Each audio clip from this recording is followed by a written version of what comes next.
Good afternoon, everybody. I would like to welcome you to our special council meeting during, we're on December 9th. Sorry, apparently I'm not ready either, for our budget.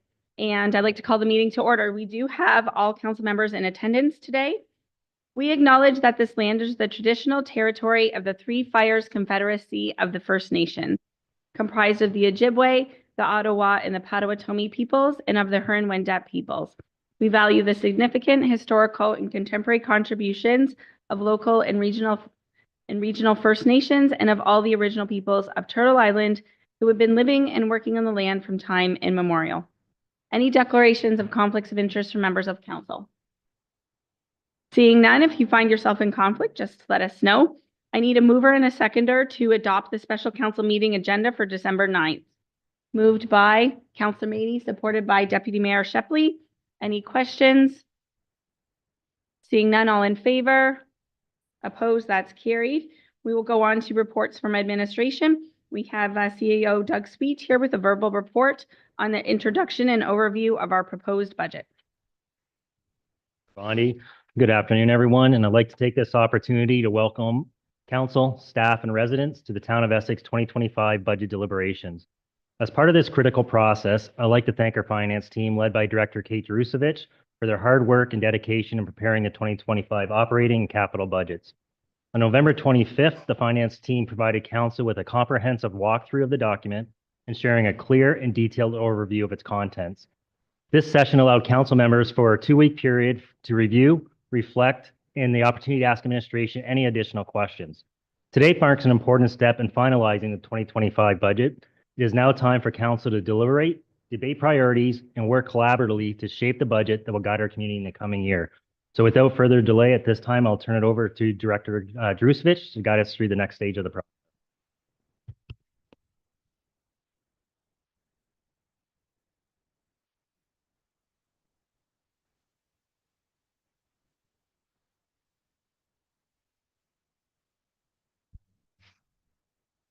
Thank you, through the chair.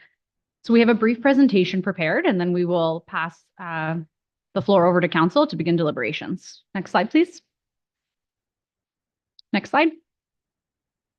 So what will today look like? We're scheduled to be here from 1 to 8 p.m. and we also have tentative meetings scheduled tomorrow from 5 p.m. to 8 p.m. if considered necessary. So we will do a recap and discuss any changes because there have been a few changes that have occurred since November 25th. And then the meeting will be led by council with support from any members of admin that you feel necessary. We will continue to track changes throughout the day, and any changes to the tax rate we'll sporadically put on the screen so council knows where we are at.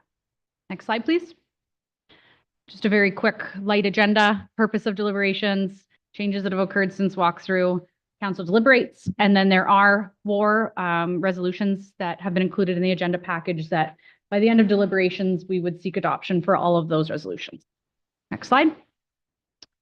3 resolutions, sorry. And so the first would be adoption in principle of the 2025 proposed operating budget, adoption in principle of the 2025 proposed capital budget, and then authorization to complete any carry forward projects, being projects that have already received approval up until year end, December 31st, 2024, but may not appear in the document. Just a note that we do seek in principle only as formal bylaw of the budget is required in the new year. We have to give mandatory notice per the Municipal Act. So principle occurs first, bylaw you would see presented in the new year, formalizing the process. Next slide, please. Next slide. So we're just going to give a quick recap. We did have an all in-depth walkthrough on Monday, November 25th. So we're just going to highlight some of the items that are currently included in the 2025 proposed budget. $14 million was dedicated towards different capital initiatives, which are presented in the draft. There were some main themes this year addressing contractual obligations. So we saw an OPP increase, and we do have an update on that, which we will talk through in the next few minutes. There was also monies dedicated towards asset management. And then we also had the negotiated union contract reflected in the 2025 budget as well. So in the capital budget, you're seeing a stronger focus on infrastructure planning and innovations with several strategic servicing projects, including the servicing of the Inspiration Parklands, continued development of the town's OP, and servicing phase-in of the Essex sports fields as well. And then continuing to find alternative ways to assist in stabilizing tax increases. So reiterating the approach of smaller increases year by year instead of rate shock in the year of a contract renewal, such as what we saw with the OPP contract. Next slide, please.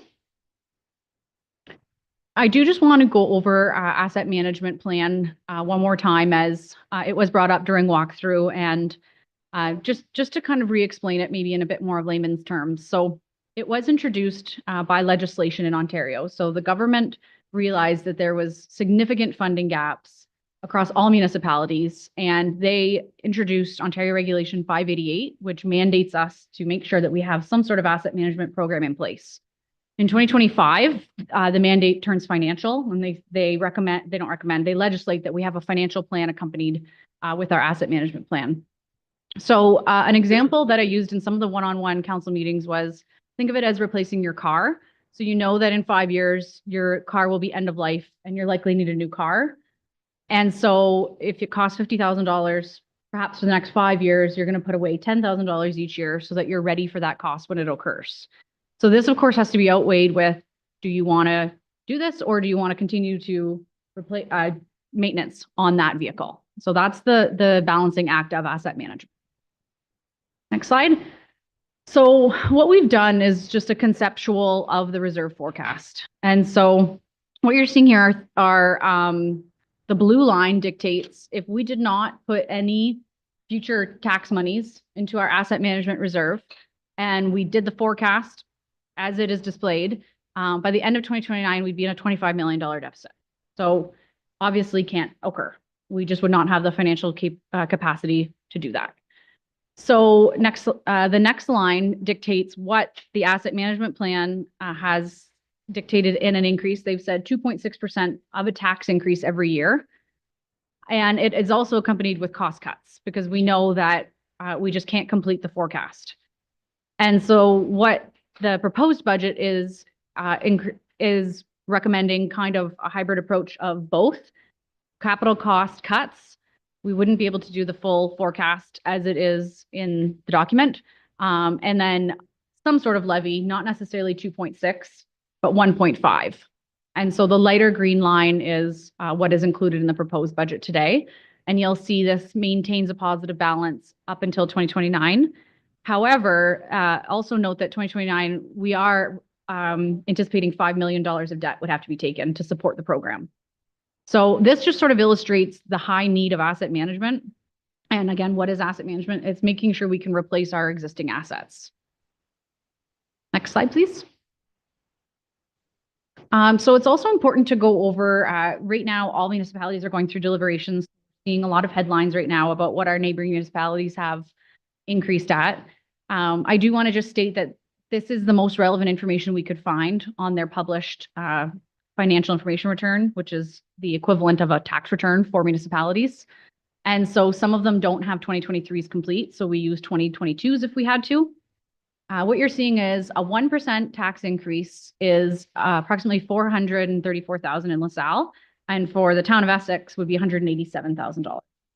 So when we try to compare tax increases, it's not apples for apples. We're all dealing with different services we offer. We all have our contracts expiring at different times, and we all offer different services at the end of the day. The town of Essex being especially unique with 2 urban centers and 2 rural centers. Next slide. So what we've done here is we've taken a look at what all the other municipalities have approved or are proposing for a budget increase. I do just want to state these are estimates at this point. Some of them have not formally adopted, so we've asterisked where we know. And Kingsville so far is the only one that has approved. But what is important to note here is, so the initial draft, and we'll get into the numbers in the next few slides, was a blended 6.3% tax increase for the town of Essex. So you can see that Amherstburg actually has a lower tax increase, but much more revenue comes in off of that increase. So the difference being, nearly $300,000 more, even though they presented a lower tax increase. So this is exactly what we mean when we say you can't compare across municipalities, because the percentages are quite a bit different across all. LaSalle, you can see, is close to the proposed Essex increase, but nearly $3 million in additional taxation revenue would occur from that increase. And for the town of Essex, it would be less than 1.5 million. So very, very different across all of the lower tier municipalities. Next slide, please. So this is the proposed tax rate increase that was presented to council at the budget walkthrough. Again, a budget is done based on a point in time. So it's the best information we have available. And what was included in the document was a blended tax rate increase of 6.31%. And so that was approximately $208 per year for the average household. Next slide. Since the 25th, new information has come to light that has impacted the tax rate. And so we've summarized them, and council also received an email detailing what is displayed on the screen. The OPP contract was one of the most significant impacts to the proposed tax rate increase, and it was favorable. So the provincial government has dedicated to funding a portion of the increase that we saw in OPP costs for 2025, and as well as some of the 2023 increases. We don't know exactly how it's going to be applied. They were very vague in the letter that we received. Previously, we had funded $187,000 from reserve to help with the increase. And so administration is recommending that all the savings, rather than bring them all in 2025, that we gradually introduce it and use some of the levy in 2026 as well. And again, this is because in 2026, we'd be faced with the same increase. So again, it's the slow and steady stabilized approach where they would see a portion of the increase in 25, a portion in 26, so that it all doesn't occur in 2026. Okay. The second item was the commitment from the BIA to fund the design. And so this again was favorable impact to the tax rate rather than the project being 100% tax rate funded, which is what we had proposed in draft one. It's now only $25,000 funded from the tax rate. One new expense that was introduced is the continuation of the Leamington to Windsor transit line. And so the town of Leamington runs this program on behalf of the municipalities, the lower tiers that participate in it, and they received word that they will no longer have the grant. The grant has been discontinued for it. And so in order to maintain this service, the county has said they would commit 50% of the funding, but the municipalities would have to come to the table with some monies to contribute. And so $20,000 was what was stated in order to make sure that that transit line continues. So we've included it for council's deliberation today. The tree planting program policy, what we did was we went back and examined this one-time expense. Again, we can't use reserves to fund operations, but we can look at projects and we can fund certain projects. So the Green Fund had sufficient balance in it. And so we've dedicated $10,500 towards it to assist, and that relieved the tax burden. And then another item which doesn't impact the tax rate necessarily directly, but does help our asset management reserve, the Colchester Harbor Breakwall. We had previously funded it 100% through asset management, and the federal government would actually be responsible for this project as they have been in the past. So it's been cut from the budget entirely, and they would be required to fund that project. It resulted in $100,000 savings to the asset management plan, which again was favorable. So the next slide dictates where we're at today, where we're starting deliberations off. And it is a 5% blended tax rate increase. So that's the starting point for today's deliberations. Next slide. Before we get into the actual deliberations, I just want to remind council, and this is printed in front of you as well to assist in the deliberations today, of the funding behind capital assets. So if there is a new project that you would like to see introduced, if we are changing projects around, the funding has to align. And this is per our policies, right? So for our policies, the asset management plan reserve can only be used for replacement assets. We can't use it for a new piece of infrastructure entirely. That's not within the policy. So this is sort of a cheat sheet. Also in front of council is the current tax rate where we're starting at today, and a list of ideas that were brought forward by council, either through email, they were mentioned at the council walkthrough date, or they were brought forward in the one-on-one meetings. And they're all listed on that paper as well. So next slide. So really at this point, we're happy to answer any questions that have arisen since the walkthrough. And then at that point, we would look to council for next steps. Thank you, Director Drusevich and CAO Sweet, for that recap. I would like to bring council's attention to the 2025 proposed residential tax rate with updates, the sheet that was handed out. The other ideas for tax rate reductions from council, we are going to go through these listed below and see if there's consensus for these. And then we're going to open up our capital budget, go through our capital budget, and then finish with operating. Okay. So the clerk has asked that before we do that, we receive a motion to receive the verbal report by CAO Sweet and the presentation of the 2025 proposed budget by Director Drusevich. We're just receiving them. Moved by Councillor Hammond, supported by Councillor Allard. Any questions? All in favor, and that is carried. Okay, so the other ideas are we have a community improvement plan for Essex and Harrow that was brought forward by the Accessibility Committee. And I believe it was to look at reinstating the community improvement plan to have businesses in our downtown cores be able to apply for accessible entrances. So it is $40,000. If we decide to remove that from this year's budget, there is a little bit of savings there. So I'm looking to talk just specifically on this item right now, looking for direction from council on this item. Councilor McGuire, please. Let's start this off. I agree with this. I think that when both streetscapes were done, the town has already tried to make it so that way Main Street, all streets were accessible. So there's no more steps in both Harrow and in Essex Center. So this is only going to apply to the businesses that were not included in that streetscape project because all the businesses included already have this done. So I'm inclined to remove this for this year, and I would implore businesses to reach out who are looking for it, and maybe it's something that we can. I don't know any businesses who would be looking for something like this right now. So that's my opinion. I'm in favor of removing it. From members of council on this particular topic, I'm not sure that all businesses, maybe particular in Essex Center, they might be accessible, but I know in Ward 4 in Harrow, they're not quite all accessible yet. But I also did talk to administration because the Accessibility Committee does have a reserve. So Director Drusevich, can you speak to that reserve? Is there a reserve there? Yes, through the chair. There is a reserve there. Its balance is for accessible initiatives. It doesn't have a minimum balance per the reserve management plan. It has approximately $50,000 within that reserve. And it's for town projects as well.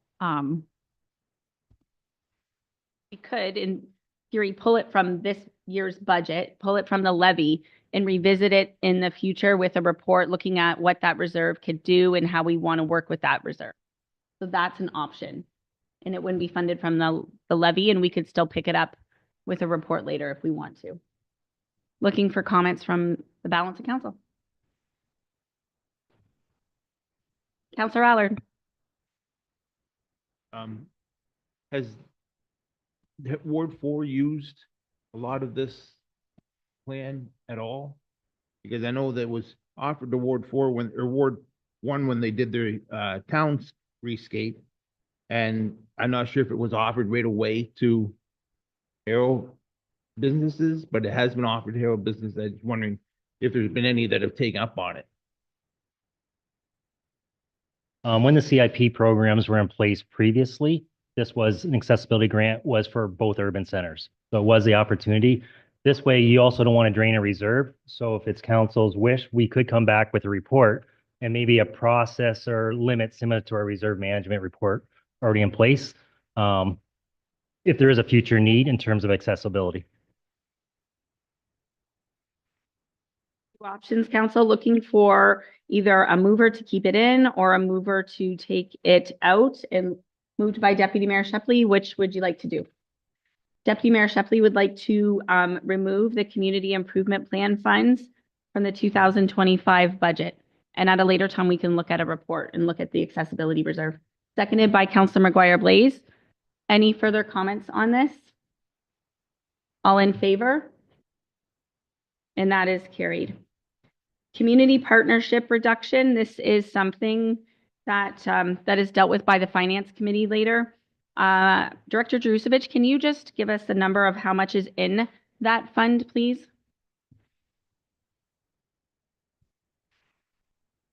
Thank you, through the chair. So currently included in the budget is a $100,000 amount. $26,650 is committed through bylaw. And those are annual commitments. And then remaining to be allocated would be 73,000. And so far, the applications we've received, because the window did close November 30th, we've received over $80,000 in requests. So this is an opportunity for cost savings. We have to decide if we're going to use levy funds to give away to community partnerships or grants. Looking for direction from council or comments from council on this one. Councillor Verbeek. Through the mayor, I just fully support cutting it for this year. Other comments, Deputy Mayor Shepley? I mean, I would support cutting it as well. I think it's, times are tough. We're trying to sharpen our pencil. This is an area where we could show some savings and some constraints. So I would support that as well. Thank you, and through you, Chair. So it looks like we're going to have a shortfall if we decide to cut this of about $10,000. Through the chair, what would happen is council would no longer have the funds to award. So when the community partnership meeting happens, we would have that new budget and that would be allocated to the applicants. So nothing has been awarded so far. It's application based. Council can work with the monies that are left in the fund. Mitch, do you know if there's anything left or was there anything left in the 2024 budget? Could that be rolled in or is that already spoken for? Through the chair, there was just over $10,000 and it has been included to fund this year's. We used that to offset this year's expense.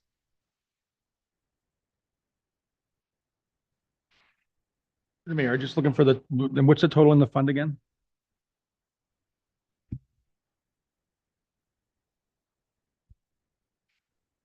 Through the chair, of discretionary, that wouldn't be committed would be $73,351.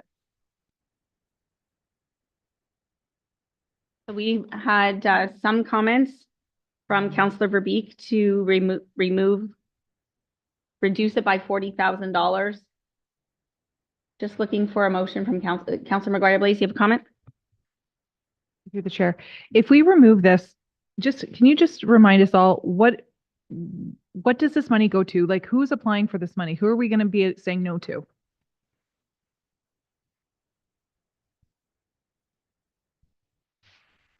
Chair. So there are criteria to this. It has to be a community organization that has a benefit to the town of Essex or its residents in some regard. Some examples would be we waive facility rentals for some organizations. Kingsville Essex Associated Band has been a longtime receiver of the monies. Harrow Hockey Moms, different community organizations receive funds from it. The Rotary Club of Harrow receives monies for its New Year's event. So different community events are funded through here. Some other examples would be Life Respite Program. It received some expansion funds last year. And the Windsor Essex Therapeutic Riding Association has commonly applied for capital programs. Those are some examples. Does that answer your question? Yeah.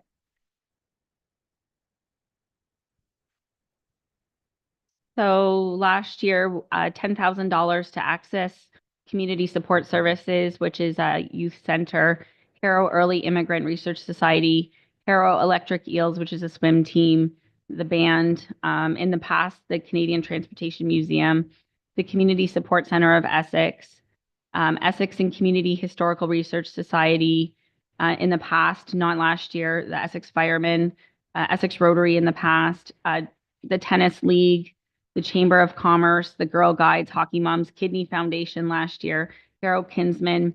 So what it would mean is people that are coming forward would not likely get their full ask. But what essentially we're doing is we're taking taxpayers' money and giving it to organizations that we want. So we have to discuss if that's what we want to do in this budget. Councilor McGuire Blaze. Thank you very much for that list. It's helpful. I don't know where it is in the budget. Are we putting $40,000 completely in it? Are we cutting it right out of the budget, or are we just reducing it from what to what?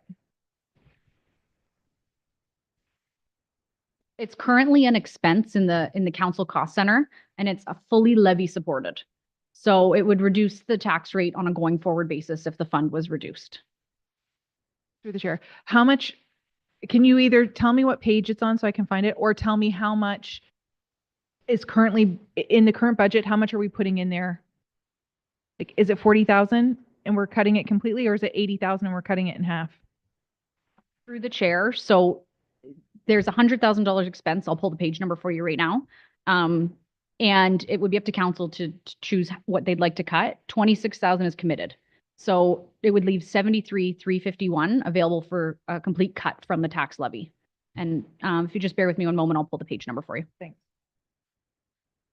Add, I think what you're asking, Councilor McGuire Blaze, that 73,000 was discretionary. If you remove this 40,000, it would still leave 33,000 to be dispersed through the applicants. We don't have to remove anything. We can remove 5, 10, 15, 20, 25. It's up to council. Director Drusevich? So the expense can be found on page 35, and it's titled External Transfers. I want to say I am comfortable taking this out, because I do believe if residents want to give money to charities, I think they can do it. We can also, there were some creative ways that we did do it. Like when we waived people's hall rentals, that was good because they came in, they ran an event and they fundraised. But we're not in the job of giving people fundraising for their operation. We can help them. Sure, let's get rent the hall and then they run with it. But we have to be mindful of tax increases. And this is something that I heard a lot of public feedback on last time. Councillor Guerin, did you have your hand up? And sure. Through the mayor. Yeah, just circling back to I guess the question is, we already have some committed. If we do the cut that's not proposed, but that's laid out in the paper here, how much is actually going to be left to give to other groups? That's the total number that I'm looking for. It is 33, not including the stuff that's already committed to. Councillor Hammond.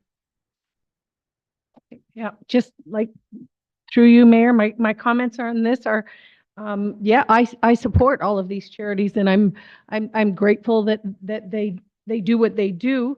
But here we are at the table trying to sharpen our pencils and make cuts in this document to keep the taxes down for all of our residents. I'm not saying we don't continue to support them, just in a little less financially.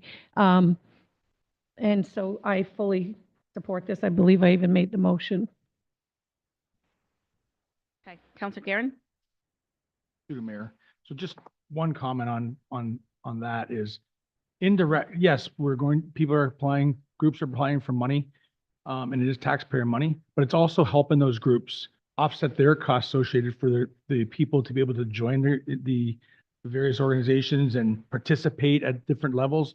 So it's in reality, it's giving back. But I mean, if we don't give it, they're going to have a harder time getting people to participate in their programs. They're going to have a harder time getting money back out. So it's a kind of a catch-22, what we're doing here. Not saying that I'm not for it. I'm just saying that's the reality of it. I think it's a great conversation to have. I think we should really be talking about where we put our tax money. Why is some of it mandated? I don't understand that. Chair, there are select organizations where we have entered into a bylaw with them to fund certain aspects of their programming. And so the ones that are committed would be, just bear with me one second. The Guardian Marine, so their fees, Heritage Essex, which would be the train station. And that would be the two committed donations through bylaw. If we cut 23,000, that still leaves 50,000, which is still a substantial cut. And then the finance committee works with 50,000 this year. We see how it is, maybe not as drastic. So I know Councilor Verbeek had a motion for 40, but we didn't get a seconder. I could go back to Councilor Verbeek or Councilor McGuire-Blaze. Thanks through the chair. I'm also wondering, I support this cut, but I'm also wondering if we have repeat and they're kind of, maybe we can put something in place where it's every other year. Like you can't apply for it every year. And then that would let them know that you can apply for it in the next year, but they do have to start, like they're using us as a crutch. But they do have to start fundraising on their own. So maybe if we changed it, and I don't know if this is the time or the place, but just throwing it out there since the conversation is happening, maybe we change it somewhere along the line where it's every other year, and that kind of helps them too. But I do think bringing it down to 50,000 is a good number. 33 seems a little bit low if we're giving 80 and we're going to cut that much. It seems like a lot, but I do like dropping it down to 50,000. So I would support that. I either have Councilor Verbeek making a motion or Councilor McGuire-Blaze. Councilor Verbeek?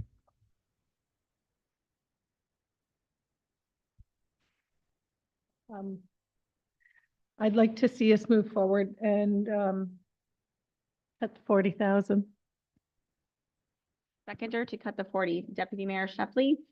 Everybody knows what the motion is. The motion is to cut 40, which would leave us with 33. We'll vote on this motion and see where it goes. All in favor? And that is carried. Okay. CAO Suite wants to talk about the community improvement plan for 1 sec.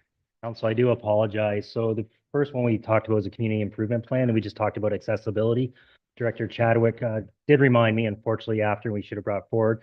The full amount wasn't just accessibility, it was 24,000 accessibility. And then 16,000 was put aside for potential assistance for sidewalk patios. So I'm not sure if that changes anything, but I did want to bring that forward to council.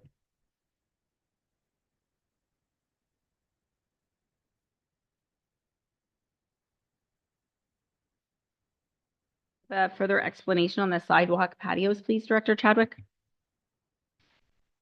Thank you, Mayor Bondi. So what we had proposed in the CIP funding for 2 CIP areas was a total of 40,000, 20,000 in each of the CIP areas. As CO Suite explained, the accessibility grant that we had proposed, because the current grant that's available in Colchester and County Road 50 and the old, we'll call it prior Harrow and Essex, was a grant for accessibility up to $6,000. We had proposed 2 businesses in each CIP area for a total of 24. With the sidewalk patio, because we're also emanating what used to be in the CIP for Essex and Harrow and what is still in County Road 50 in Colchester, the grant currently allows for up to 4,000 for sidewalk patios. We had proposed 2 businesses in each CIP area for a total of 16. Was there anything left in any of our budgets, business retention expansion this year that 16,000 could be funded from? Thank you, Mayor Bondi. Not to my knowledge, we have utilized and have essentially transferred those reserves for other projects as directed by council. Council, do you want to revisit the 16,000 for the sidewalks? The sidewalk patios? No? Okay. All right. Moving on to reduced council contingency. Director Jusevich, go ahead. I am just going to provide council with an update as to what that did to the blended tax rate, and I'm going to keep doing this sporadically as changes are made.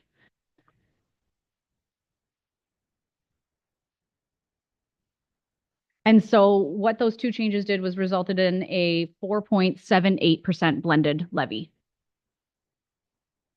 Okay, it's tough to see on the screen here, but you scroll down and zoom in for us. Yeah, 4.78 blended. That's a good update. Moving on to reduce council contingency. The history here is for the past previous many budgets, council has had 25,000. It came up in council discussions with our admin that we could potentially go down to 15,000 as we don't always even use it. So looking for questions, comments from members of council on this one. Councilor Verbeek. Was this just a few short years ago, 50, and at one point, the previous council brought it down to 25? Okay. How many years have we had just the 25? I kind of feel like just this term of council, but we'll find out. Deputy Mayor Shepley, while they're looking, we'll go to the Deputy Mayor. While they're looking, my question was going to be, how much was used over the last, since this term of council, what have we used by way of the contingency fund each year? Just so we can get an idea where we're at on average.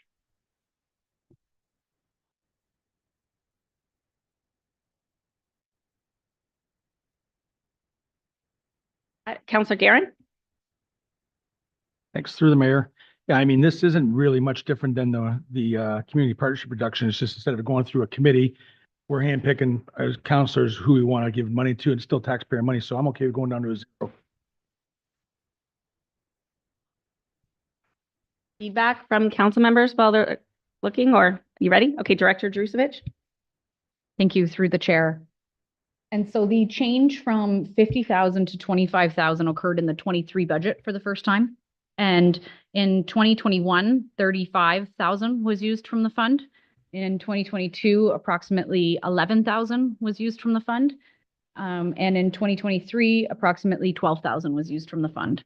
Remaining in this year's fund for 2024 is approximately $12,761.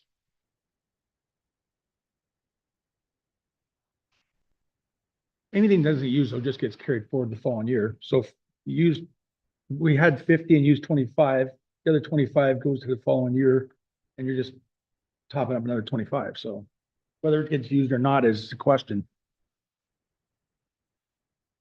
Fire Blaze and Deputy Mayor Shepley. Thanks through the chair. I support this. I think reducing this is a good idea. Saves. When the time comes, I will support and I will move the motion to reduce it to 15,000. We have Deputy Mayor Shepley, then Councilor Mady. Yeah, I agree. I think I would go down to even 10. It's not something we use we're not using all of it anyways. And I have no problem reducing it to, I would even go as low as Joe said, our Councilor Garron. But it definitely is something we can look at to reduce. We're not using it fully. And again, we're picking and choosing how to spend taxpayer money, making donations on their behalf. And I don't always know that we need to do that to this degree, especially when we're not using it all. Councilor Garron. Your worship. I don't mind having a little pool of money that we can go to.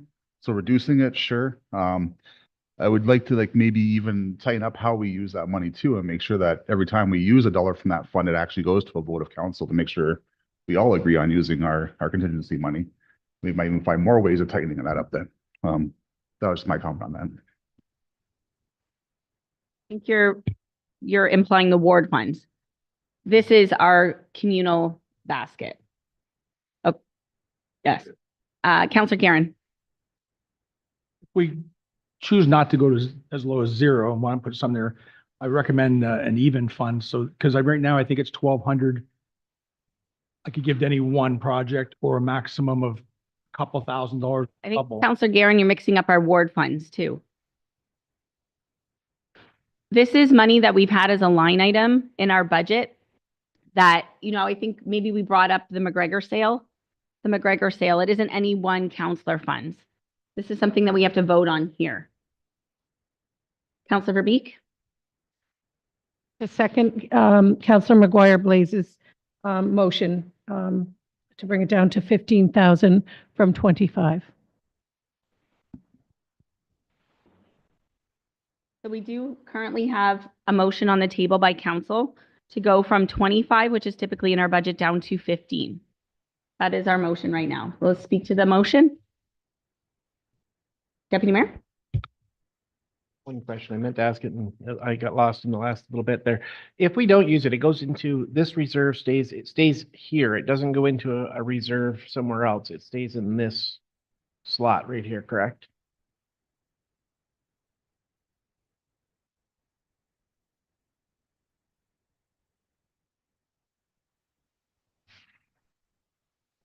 Based on what Director Jerusevich said, I chose 15,000 because we're using just slightly under 15,000. So it doesn't make sense for us to go down to 10,000, which is what was suggested in this document. Because right now our ask is between 11 and 15. So I think that if we just bring it down to the 15, we reduce it by 10, then we're still able to do projects that council has been asking for the last 3 or 4 years. And it will help reduce the tax base by some. I mean, it's not a heck of a lot, but any point is better than zero. So I do like to have it there for small things like if we need a sunshade, which is what we used it for last year, I think. So those types of things, I think that it's necessary to keep. Something maybe we forgot, a dog park shade or something that council can do for the community, and it doesn't come out of any other type of reserve. So I don't want to see it go down to zero. I do like us to be able to do, something extra with the money. The middle of the year, something comes up and, oh yeah, that's a really great idea. You know what? We have $10,000 for that. So yeah, we can do that for the community. That's why I would like to see it at 15. But if most council wants to go down to zero, I'm okay with that too. Floor that we keep 15,000 in our council contingency fund. Everybody is spoke to it. All in favor? And that is carried unanimously, I think. Parking plan for Colchester. This is $35,000. Looking for direction on council on this particular item. Board reps, what are your thoughts? Councillor Mady? Your Worship, I think we need a conversation on parking in Colchester and how to protect it. I don't know if this is the right time for it, so I'm perfectly fine with it being removed from this budget. Further comments, Councillor Allard? I agree with Councillor Mady that we need to have more conversation on what we're gonna do with this fund and how it's gonna look in the community.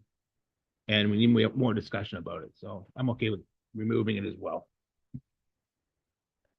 Councillor McGuire Blaze and then Councillor Verbeek. I completely support the Ward 3 ward reps.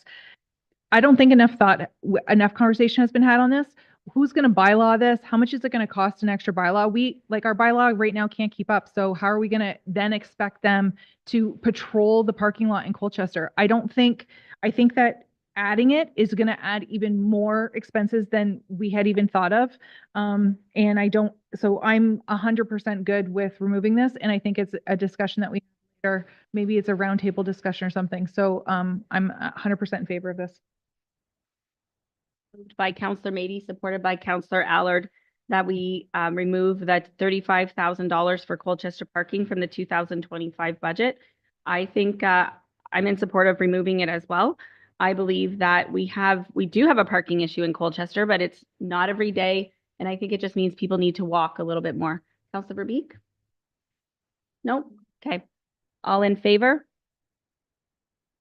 And that's carried unanimously. BAS Harrow Arena, that is in our budget for $32,500. Director Morissette, can you just remind us a little bit more on what exactly this is and if we're able to put this off till 2026? Through your Mayor Bondi. So this is a project that would automate the building systems at the Harrow Arena. So it would be integration controlled from a computer. You can program everything. Right now we have non-programmable things. So there's definitely energy inefficiencies that would be happening. So the thought behind this would be to upgrade our systems so that we can communicate via computer, schedule things better. So we would see better energy efficiencies as we go through. So over a certain amount of time, there would be a payback period from the energy that we'd be saving by the system. For direction on council, this came up in a discussion or somewhere because it's on our sheet. So looking to see what members, Councillor Garen. The Mayor to Jake, so approximately you would do this, what would the first year savings be by doing it roughly? I'm just trying to get an idea of how much this move is going to save. I know long-term, but just in 1 year, how much it's going to actually save? Through the chair, I can't estimate that at this time. I can try and get an answer for you, and I'll try and get back. For Beek. I was gonna ask a very similar question, but since you don't have that answer, that's fine. The fact that we're gonna see a savings over time, I'm not necessarily in favor of pulling this out. I think it's probably a studious on us to get this done and in our best interest. 'Cause over the years to come, it will be something that we can save on. I'm not supporting removing it. Well, the deputy mayor just said where my mind was going. Those were similar comments I was going to make. Any energy savings is going to eventually build up and pay back. But I do have a question, Director Morissette, about so I understand that the automation will save on energy and that, but what kind of things will it what kind of things will it do that staff will no longer have to physically do? Through the mayor, so an example would be air conditioning system. So right now, let's say that the community room is booked. So first thing in the morning, they might go and turn the system on, start getting it ready, but we can start using the time of the system to schedule that on time. So maybe we'll only come in an hour before the event, and that's when it kicks on. But a big part of energy management is also having the background data so we can see how long it takes for the room to get to temperature so that we can start planning the most efficient timelines when we're doing those scheduling. So it's really a combination of programming and setting the schedules appropriately. Also holidays, so we don't forget to have systems off. We can pre-plan, so every holiday the systems are just automatically off, and we know that it's not forgotten about. So things like that are really important. And then utilizing that background data so we have term tracking over how we are utilizing those efficiencies and how we can become more efficient. So I'll make the motion that this remain in the current budget as it is. Okay, moved by Councillor Verbeek, supported by Councillor Hammond. Okay, need another seconder? Supported by the Deputy Mayor, Councillor Hammond, speaking to the motion.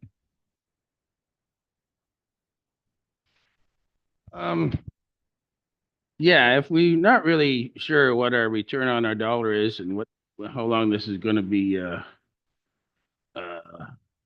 actual saving us money, I'm at the mindset as we could put this off for a year and maybe get a better idea as to the benefits that it's actually gonna prove, and rather than jump in the whole hog and increase this budget anymore, I'm looking to postpone it for at least another year. Just one thought, we are to Councillor Hammond, we are seeking that information right now. So if I can get an answer, maybe this is something we can postpone for a few minutes and come back to, or if council wants to postpone until future years, we can do that as well. But we are seeking that answer.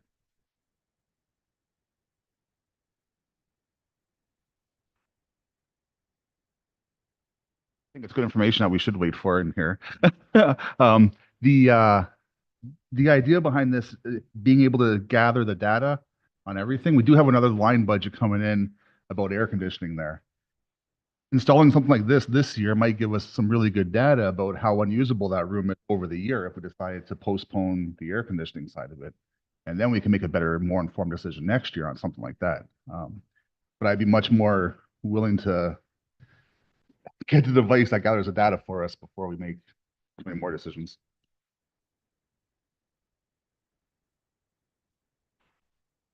I just need a motion to postpone the motion.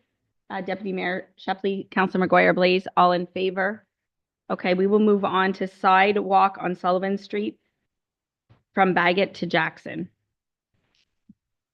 Looking for comment, Counselor Allard. I want the sidewalk there for the pedestrians, but I don't think we have a major problem if we put it off for a year and have it's recycled. Just because it's not something that is, a lot of people are in danger if we don't put it in there. Maybe. Yeah, to you, Chair. I guess I take the opinion of it that this has been identified in a few plans that it's needed. I believe even in our safety plan we had in that area, one of the recommendations was to have a sidewalk come back for that and completing those pedestrian crossings at the harbor and into our accessibility map. So I think this is something that needs to get done if we pushed off a year or so. But then we've heard the arguments a lot about it just gets more expensive the longer we push it off. So I think this is something that's been identified as being needed in the area, something that's safety and something that probably won't save us any money for putting it off. So we should probably get it done now. And my question, I guess, to administration is, because I'm not terribly familiar with how often the parking down at the schoolhouse is used in that. My understanding is that that's mostly just when there's a big harbor event going on. I'm just wondering how often that sidewalk, is that only when there's big events, or is that something that would be used year round? A lot. I'm just trying to get a visual on it. And then we'll double back to it. Thank you, Madam Mayor, through you. I'm in favor of putting it off. I mean, there's a lot of things going on in Colchester. We're having a review of our secondary plan or potentially, and a lot of things that we're looking at doing. So we really don't, Colchester's kind of up in the air right now. And I think that this would be one of those things that I can see the need for it, but maybe we wait till next year and we revisit it at that point in time. So at this point in time, I wouldn't support keeping it in. I would support removing it out and postponing it till maybe next year, something we look at once we have a little more concrete plan of what we're doing in Colchester. That's my position on it. Yeah, I think if we're gonna start implementing sidewalks in Colchester, we need to do a whole study on the village of Colchester, since there are no sidewalks in Colchester, and other than the ones that have been initiated by the county, we have no. So I think if we're gonna do it, we should do it for the whole village. Hammond, and I'm in favor of putting it off for 1 year. I would like to see safe sidewalks in Colchester. I think it's important. I also do want to some degree, make sure residents there are consulted, because not everybody wants a sidewalk in front of their property, and then they have to maintain it, and that might not go over well. So I would be in favor of postponing it. Looking for direction from council, though. Councilor McGuire, please. Thank you through the chair.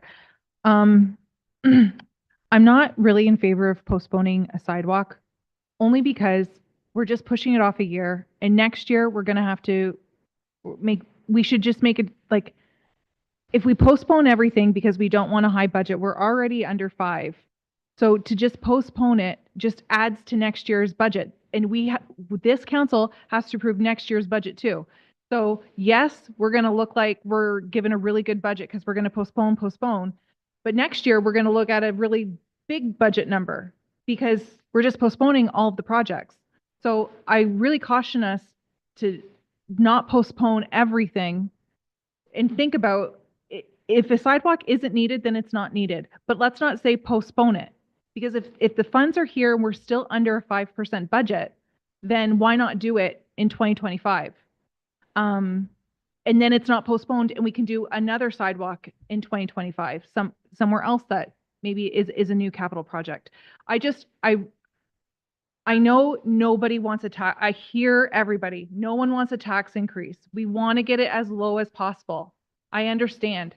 But we also have 2 more, or at least 1 more budget to go, 2 more budgets to go through as a council. 1 or 2, I don't know. I'm lost right now.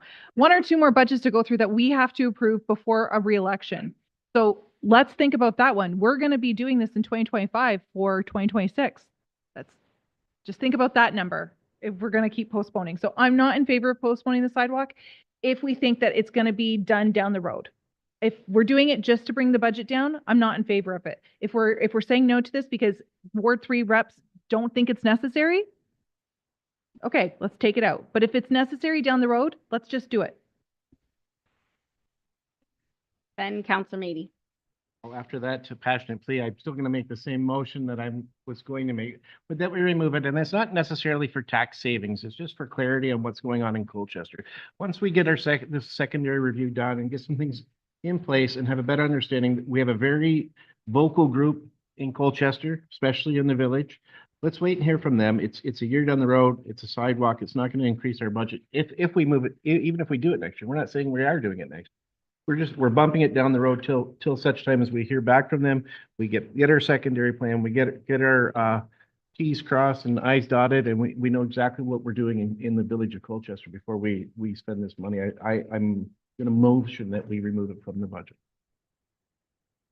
Back to you for your motion. This is both compelling arguments here. This is Councillor Meady.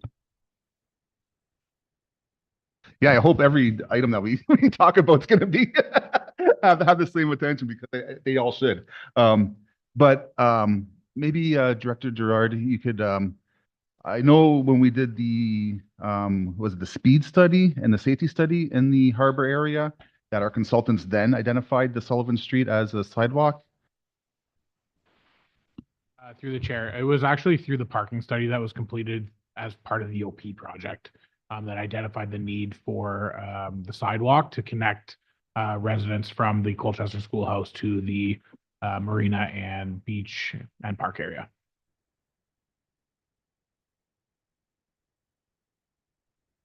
And again, on our safety walk, the OPP again identified that as an area for safety should have a sidewalk in it, right?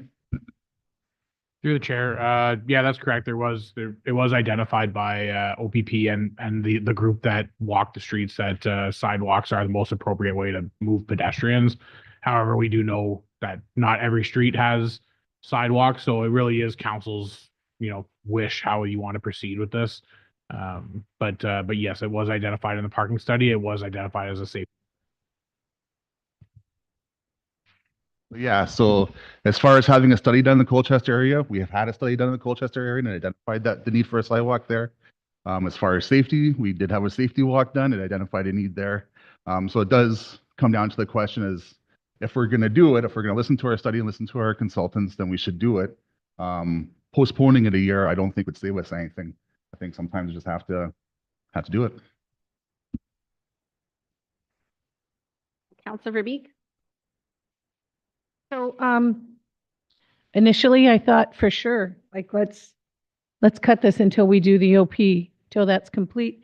But I'm now hearing that, Councillor Meady, and it's a safety issue for people walking, because the only time that they're going to be, the majority of the time they're going to be using it is when there are big events going on. And that's when people are distracted and excited and driving around looking for the limited parking and not paying as close attention as maybe they should be. I also wonder if we would have less, part of the issue with the community is the hairy, scary parking all over the place when there's an event. But having the sidewalk may create better use of the schoolhouse for parking. If people have the access to the sidewalk, they might be more inclined to go park at the schoolhouse as opposed to on people's front yards and up and down the side street. Administration, if we put this sidewalk in, are we taking away street parking?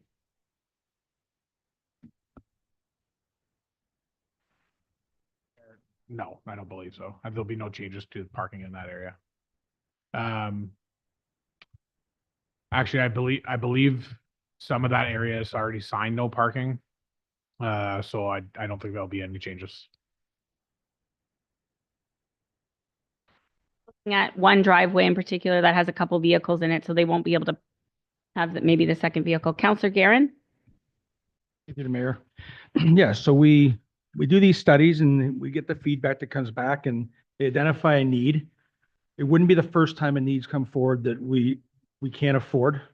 But I'm pretty confident that if our ward rep believes that we need it, we're gonna find $50,000. We're just starting this here. We're only not even an hour in. I think we'll find if the real issue is 50,000 and a lower tax, we'll likely find 50,000 somewhere else that we could do it. So if our ward reps are in favor of it and the report came back that it's in favor of it, if it's needs, we can fit in, I'm okay with it.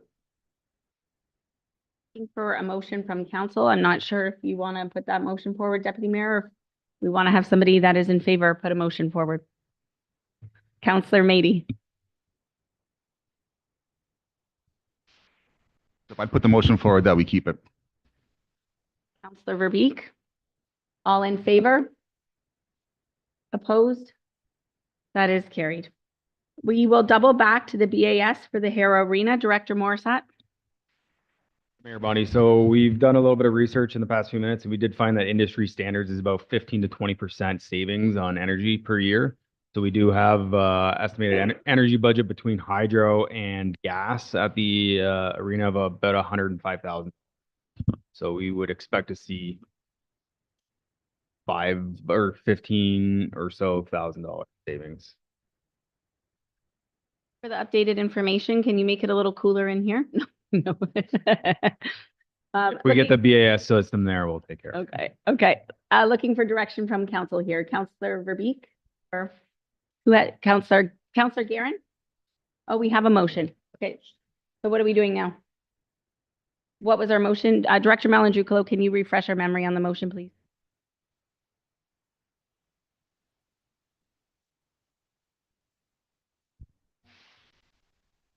Moved by Councilor Beek, seconded by Deputy Mayor Shepley to keep the Harrow Bass Arena in the budget.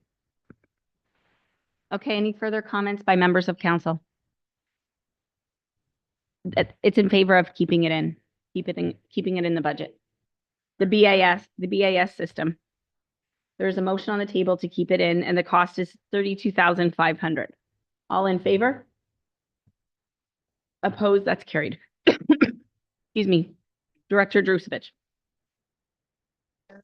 Just to provide council with an update, the current proposed blended tax rate is at a 4.66% with the changes that have been approved so far. Thank you, Director Drusevich. So we're at a 4.66%. We've done the ideas for the tax rate reductions from council. Can we please start at the beginning of our capital budget?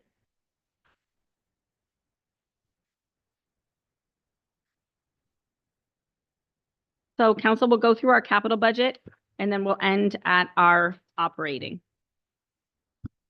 So what we'll do is go department by department.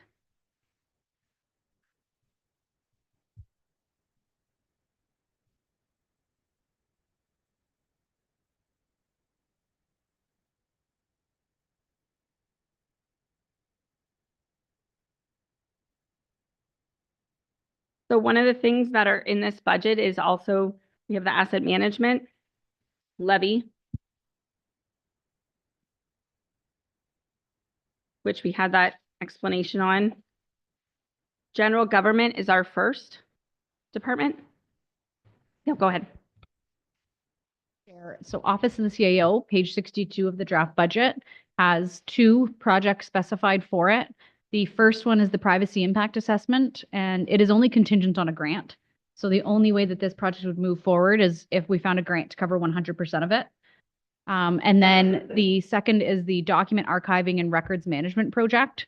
And this is part of the town hall expansion project. There's a large number of records in Gesto that need to be transferred. And there is a unique funding model here because of all of the different departments that are involved. So neither of them are funded by taxation. Would you like a motion for this department or do you just want to? Yes, okay. Council, I'm looking for a motion that we approve the budget for the Office of the CAO. There are those 2 items in there.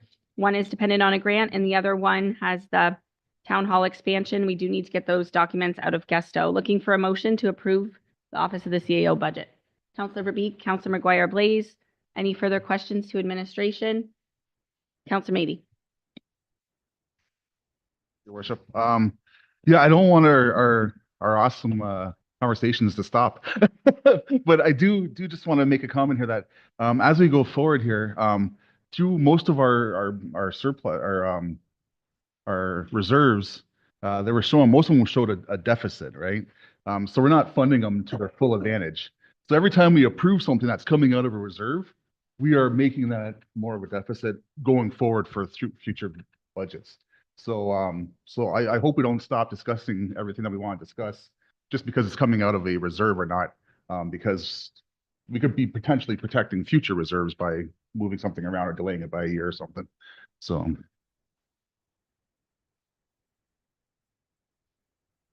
Thanks for the share. I did have a question in regards to the archiving of the records. When we archive these records, will that open up space for, like that will open up a room in the Maydell Center, correct? And that will provide more revenue because we'll have another room and other spaces in the arena as well, I believe. It'll open up space there. That is correct. Currently with Guesto and Maydell are two main files, and there's some at the Essex Center Sports Complex. So as we're able to digitize and come here, that would open up those, especially the Maydell, for more programming or rentals. Thanks through the chair. So I'm in favor of this. Obviously, I seconded the motion only because I do recognize that we're going to open up space that's going to bring revenue to us in another aspect. So I agree with you, Councillor Meady, that I too am watching the reserve funds. I don't want to deplete them, and I'd like to see us use them, but continue to add to them. But in this case, using it out of the reserve funds, I really do think that we'll get in the long term, we'll be able to use those spaces for rental and further revenue. So I'm in favor of this. Councillor Verbeek. Mayor Bondi, and through you to council, further to CAO Suite's comments, before we stated that we would be able to get additional revenues, we'd want to do an internal study to see if there's a need for that room, because that room would not be in appropriate shape to have rentals in there just because we remove the archive. So for instance, we'd have to look at the flooring, the lighting, all that stuff in that room to make sure it's up to a standard. And then if we saw that there was the ability to have revenues or we need an extra space, then we would look at doing that. But that would come back to council because we would need to have capital funding for that. View this as being quite proactive because we are going to, in the not too distant future, we're going to see, we're going to have a new town hall, and we're going to be at a place where we're going to be emptying out the Guesto Town Hall. And so this to me is being proactive instead of being in a hurry up. I've seen the archives there. That's a monumental task. Favor of this motion? Opposed? That is carried. Moving on to our police contingency. So there is unanticipated facility needs. We have a $25,000 budget in there in the Harrow OPP roof replacement. And those are from the police contingency reserve. Any questions on the police budget? Looking for a mover and a seconder for the OPP policing budget. Moved by Councillor Meady, supported by Councillor McGuire-Blaze. Any further questions to administration on this? This is pretty static. I don't really see how we can change this. All in favor? And that is carried. Moving on to cemeteries. And this is the fence replacement at Erie Cemetery for $39,000. And that's the only project in there from Asset Management Reserve. Councillor Hammond, do you want to make a motion or do you want to speak to it? Okay. Yeah, just for conversation's sake, the three sides of this cemetery, the damage seems to be done by lawnmowers, particularly by the looks from what I see.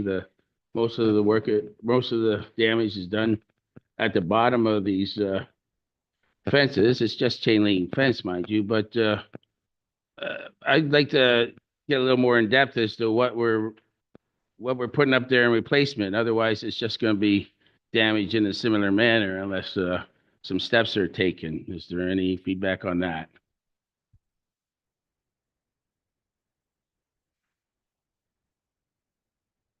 Through the chair, the plan right now is just to replace it with the same fencing that currently existed. I think the idea was that there was a thought that it might have happened because of lawnmowers from maintenance contracts. This fence was damaged for over 3 years, which means that we don't have the ability to go back and make a claim against any of those companies for damaging that fence. But what we can do is if we do replace the fence and we think that there's an issue with maintenance companies damaging the fence, we can make that claim quicker within the limitations period that's required, and we could get that fence replaced under the contracts.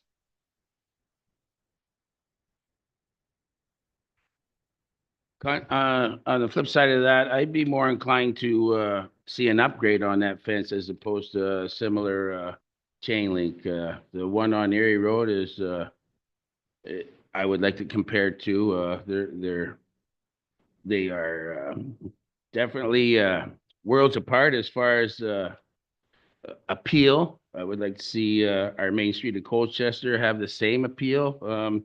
I don't like this money at all going to the replacing the fence the way it is. Okay.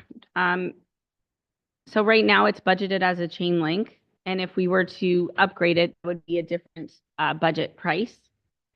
We could have the conversation if we want to get a new price. We could park this project and come back to it later on this afternoon.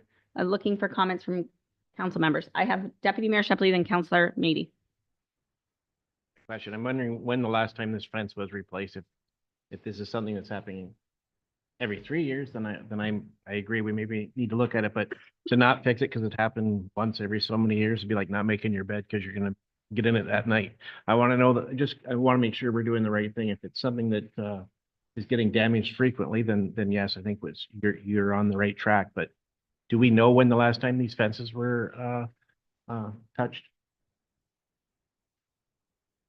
I don't have an exact date for you, but I do know that this was in at least 3 of our previous budget deliberations. So this fence has been in disrepair for at least 3 years. From speaking with the deputy clerk, she believes it's been a long time, and it's getting to the point where if we don't replace it, we may be liable under the Cemeteries Act to replace it anyway if somebody makes a complaint on it. Because it's been there for a long time and although the damage has only been there for about 3 years, the fence has been there for a long, long time from my understanding is. So I'm in favor of putting this through and approving it as it is. And then something that maybe we can look at for the future, and I agree with Councillor Hammond that if it's something that happens again, that maybe we track this and look at doing something different if that happens in the future.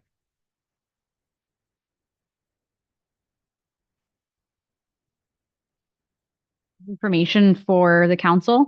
The last work completed on the fence was done in 2012.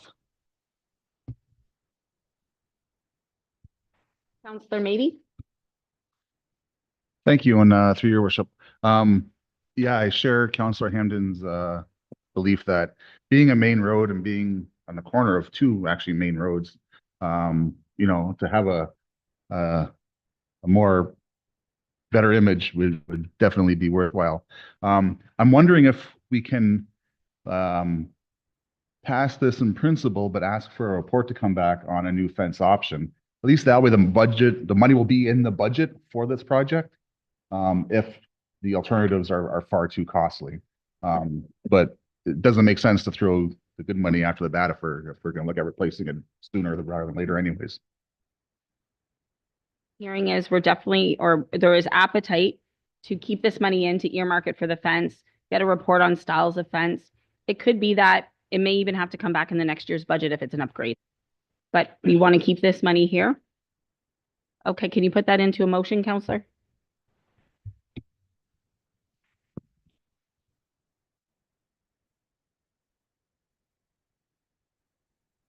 Thank you, and to you, your worship. Then I guess my motion would be that we include the $39,984 in our budget. Have direct administration to prepare a report on alternative fencing styles that could be there, and bring that back to us for future deliberations on budget. Seconded by the deputy mayor. Oh, sorry. Oh, okay. He gets my attention real fast. You got it. If you gotta come, yeah. Oh, no. Any further comments? All in favor? And that is carried. Moving on to corporate services. We have our proposed budget here. Fees and charges review. That's not funded from taxation. Director Drusevich, do you want to just walk through this real quick? Chair. So each year, and actually just brought forward at the last meeting of council, the fees and charges bylaw. And what this bylaw consists of is any user fees that are applied to the person requesting this service. And so it's important to have relevant fees at hand so that it's a stabilizer in our budget. It's a revenue. Examples would be tax certificates, marriage certificates, things that are very specific to users. And at the end of the day, it's funded from budget stabilization reserve as the revenues from this revenue stream goes into that reserve. And so it's done every 5 years. And what happens is a consultant basically does a complete study of our fees. They compare it to local municipalities, make sure that we're in line with others, and also make sure we're not missing any fees that could be charged to users for benefit they might be receiving.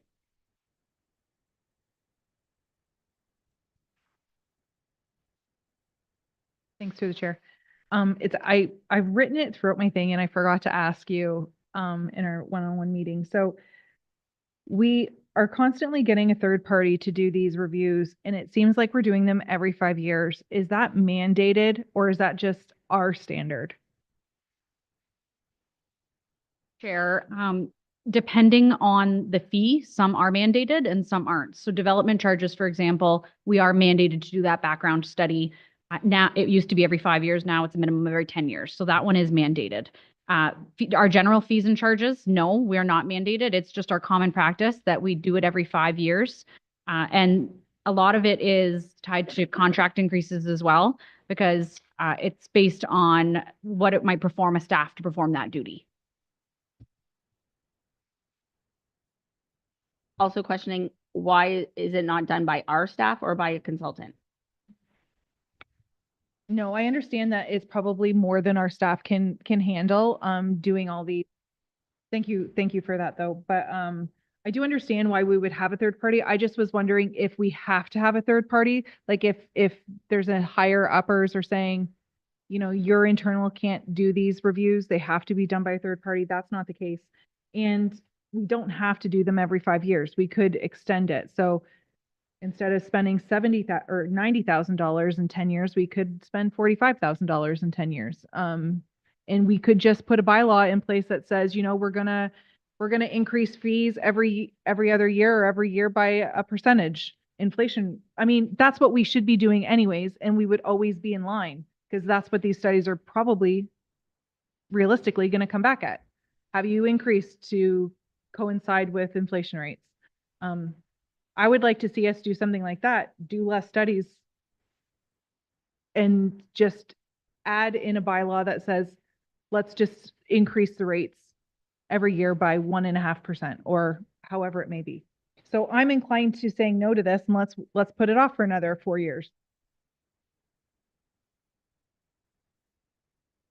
Currently within our bylaw, we do increase by CPI every year. That is built in there. Absolutely, it can be deferred. What we could do is attempt to use our resources where we can, right? That's also a suggestion. 5 years, I guess, has been chosen because previous administration felt that's where they could see changes in operations of the town. So, but it's whatever council's appetite would be. Other comments from members of council? I don't know. I see this as something that could be rewarding in terms of finances going forward, having appropriate fees. So I personally would like to see it. Councilor Hammond. Yeah, unfortunately, I think the timing is relevant here. Of course, since we haven't had it done in 5 years, and well, I hope 5 years is enough. Actually, I tell you, I see, you know, with all the interest rates and the increase in inflation and everything, would be good to get caught up like we have with everything else. I think this year is probably the year to do it. Looking for a motion from direction for council, from council. Councilor Verbeek. That it remain in the current budget. Okay. Do we want to do the whole, is that the only thing for finance and business services? Okay. Motion by Councilor Verbeek that the fees and charges review stay in the budget, needing a seconder for that. Councilor Hammond. Any further questions or comments? All in favor? Opposed? That is carried. Moving on to information technology, Director Drusevich.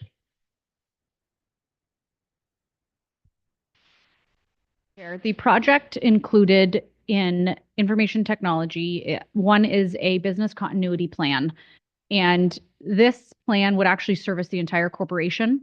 What it would entail is a consultant assisting us in developing the backup procedures should we have an emergency event occur.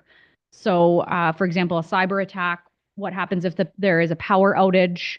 How do we continue our processes to continue to offer services? So I do really feel this is a very important project given how very prevalent cyber attacks are becoming. And basically, we had a consultant tell us it's not a matter of if, it's a matter of when. And so this basically allows us to make sure that we're prepared for those types of events as well as natural disasters. There's also a security camera refresh, and this is to just ensure that we have good working security cameras at all of our locations. So there's also a safety component to that. And the other is an emergency phone radio system. This is really for the corporate offices. We noted throughout the winter events that there were outages in the cell phone service. So it's to make sure that we've got a system in place through satellite so that our operations can be contacted at any time during a significant weather event.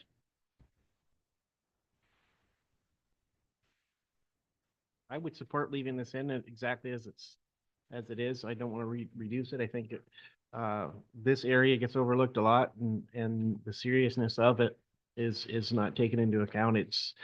I think it's very appropriate that we pass this one, and I wouldn't support reducing it. So I would be in favor of passing it. When we need a motion, Councilor Guerin. Chair, yeah, I agree with the Deputy Mayor. I think when you see words like emergency, disaster recovery, security, I think they're all pretty important. That's probably where we shouldn't be looking at cuts. So yeah, I would agree with them statements. By Deputy Mayor Shepley, supported by Councilor Guerin. Any further comments? All in favor? And that is carried. Moving on now to community services under fire. Director Morissette, do you want to give us a high-level rundown of fire, please? And we have 12 new recruits.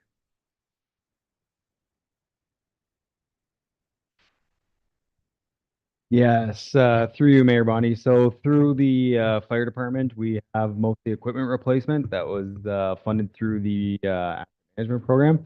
We do have the Hearst hydraulic ram, which was another piece of equipment to make sure that all the equipment is synonymous through all stations, as that one doesn't have one. And then next year, we would also expect to have 2 firefighter recruitments, which would be, we are missing 2 firefighters now, but we did have 12 sworn in this weekend. So we're in pretty good shape. Direction from council. I will say quite proud of our fire department, doing a very good job. Councilor Guerin. Thanks, the Chair. Yeah, I move that we keep everything being asked in this department as well. It's an area I don't want to cut at. We're talking about, training properly, safety, life-saving stuff, protective, rescue. So I'm in favor of keeping all that in there. Guerin, supported by Councilor Verbeek. Any other questions, comments? All in favor? And that is carried. Moving on now to our Essex Recreational Complex. Director Morissette. Thank you, Mayor Bonnie. These were three projects that were coming out of the asset management plan for replacement of parts. Some of the parts there, we usually do have a backup in place, but without, we have replaced and utilized parts from those backups. So if we were to have a failure without these being replaced, we could be down for several days. I believe the one component could be up to a month if we didn't have that in place. So it is pretty important for us to get those parts.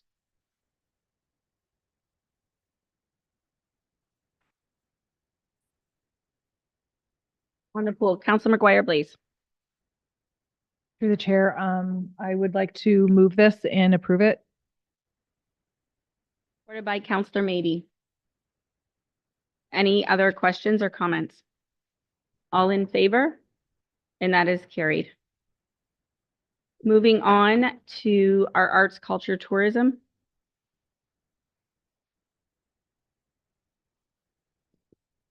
We just have one project here, which is the new mural project in accordance with the ACT committee. And this is coming out of mural reserve. So looking for direction from council on this particular line item. Councilor Allard. Approve this and pass this through. Supported by Councilor Verbeek. Any questions? I'll go to Councilor Meany, then Councilor Guerin. Through you, Chair. Just the funding source, the mural reserves. Is this another type of funding source where if we didn't use that $15,000, it gets put forward? Or is this something that we accumulate every year? So this project is funded through the Mural Reserve Fund, and how it gets its funds is savings from any mural projects.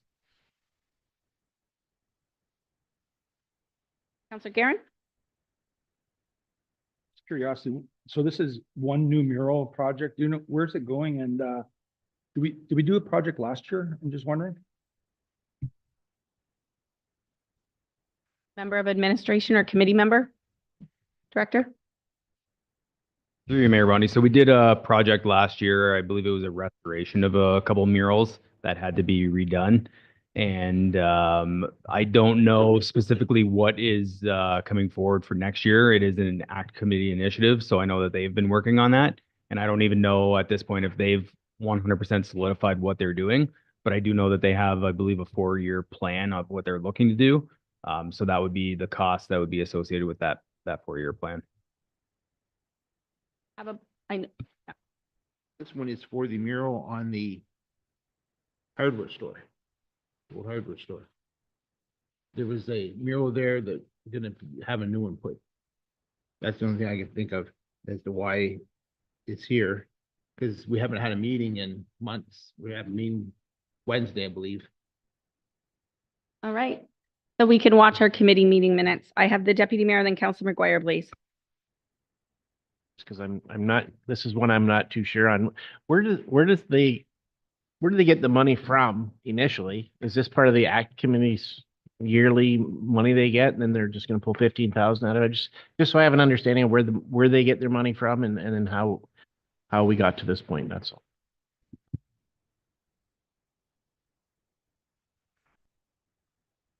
Bonnie, I know in previously past budgets, let's say the last 5-10 years, they used to put $10,000 away for murals. As murals were not being developed, it just kept up the reserve and no more money was going in operating for capital into used reserves. So there used to be an annual contribution of $10,000 per year.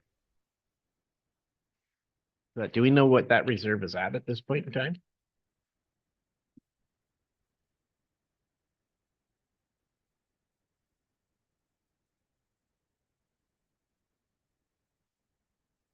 Reserve, if this project were approved, would be a remaining balance of $28,000.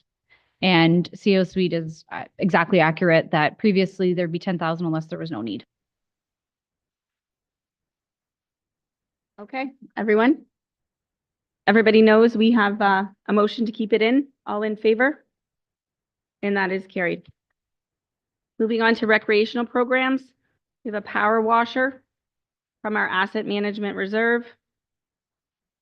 And that's all for recreational programs. Looking for a motion that we keep the power washer in. The unit has reached its useful life. Councilor McGuire Blaze, you want to speak to it or? Okay.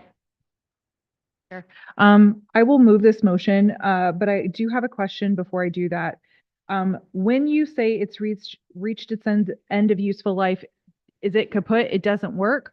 Or are we able to sell it and sell it for some funds?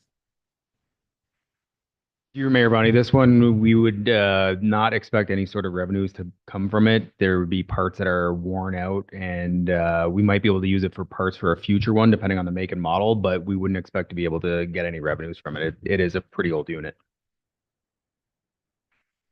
Thank you through the chair. So we can't sell it, but it's still working. Through your Mayor Bonnie, we're putting Band-Aids on it to keep it working, but there is quite a cost to continuing to keep it working. So it's that's when we get to the end of the life cycle, we could keep investing more and more money to rebuild it and repair it, but it becomes an increased cost rather than just replacing it. Okay, when the time's appropriate, I will move the motion to keep it in. McGuire Blaze, supported by Councilor Verbeek. Any further questions on the power washer? Seeing none, all in favor? And that is carried. Moving on to parks. We have a couple pages of parks there. Director Morissette, do you want to take us through the parks here real quick? Sure.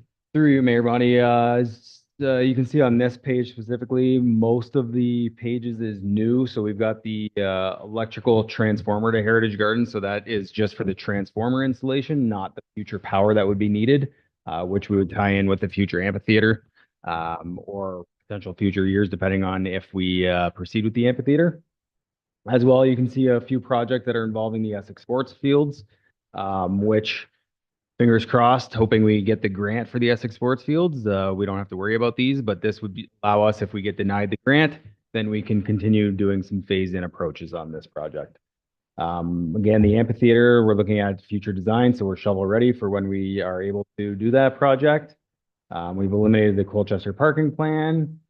Facility assessments is part of the strategic plan, so we can evaluate our facilities and see where we would have needs. The barn and harrow would be looking at selling off the barn in the downtown area, which we would have to go through the entire surplus process, but relocating and building a new shop at the arena facility, which would save in town staff time transferring from one facility to another. And next page. We've got the vehicle, which was a truck replacement, which we had in this budget to utilize Green Fund Reserve to have it electrified in the fleet. Then we've got our standard, every year we have the ball diamond and soccer field upgrades. Cohen Park Capital Project is a yearly amount that we give for their capital operating needs. We have a trailer, a mower that need replacements for next year. And the park lighting would be upgrading to LEDs. We have a lot of older lights, so upgrading for better energy efficiency and some areas that don't even have lighting so that we can better protect our properties. And then the parks contingency fund, which is for vandalized or unforeseen circumstances that arise. We have a fund to be able to replace those parts.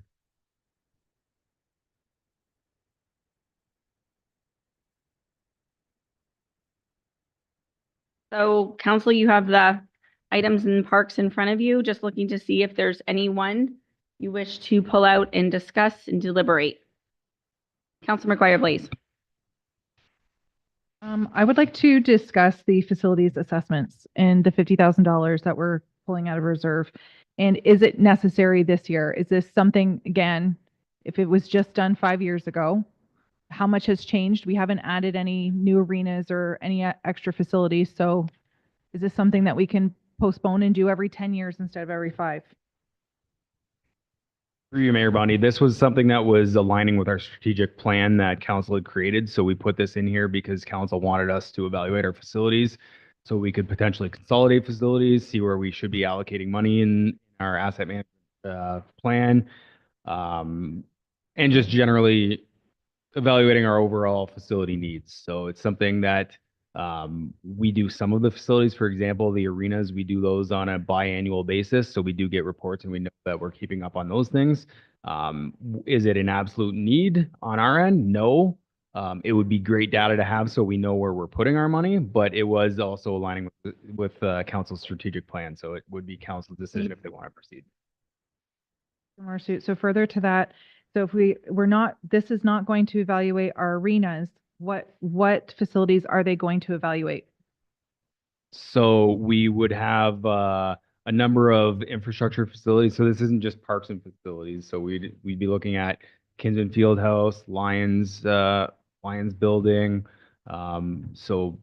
the harbor, all of our external pool houses, our splash pad houses, those types of facilities. I would like to put the motion forward that we remove this and we postpone it another 4 years. Director? Through you, Mayor Brownie. So just for one other point of clarity, this has not been done before. Just the arena facilities are done before. So it wasn't a 5-year rotational thing. This is something that this council set in their strategic plan that they wanted. Thank you. So the top three, Director Morris, the top three facilities to be assessed outside of the arenas that you answered, Councillor McGuire Blaze, were 3 facilities that we rent out. So, isn't there an assessment done as their leased properties, right? I'm just wondering. Through Mayor Ronnie. So we do internal assessments to be able to see things, but we're not necessarily, we don't have mechanical staffing, knowledge, engineering and architectural stuff. So it's getting professional services to do those evaluations so that they can provide a report on a building condition. So this is a high level report. And then let's just use an example. If we had A through D rankings, a brand new facility might rank as an A where we don't need further attention. A B is still in good condition. C is something that we might want to monitor, but a D could come in rated as something that we should be looking at further attention. So the thought from administration would be if we have something that would be a D ranking or a low level ranking, it's something we might want to do further reports on, like a full building condition assessment, so that we can determine what needs would be there, and then we can further move on that. But the $50,000 is more for a general overview, so we get a picture of what we have for our facilities, and just some ones that are hitting me. Fire halls would be another example. All of the infrastructure, pollution control plants and pumping stations, that kind of stuff. So we do have a lot of facilities that people just generally think, oh, facilities are the 2 arenas. We have a lot of different facilities in our municipality, so that would incorporate all of them. From council. Director Morissette, would this then, or Director Drusevich, would this then make up part of our asset management plan? Would it be incorporated into that at all?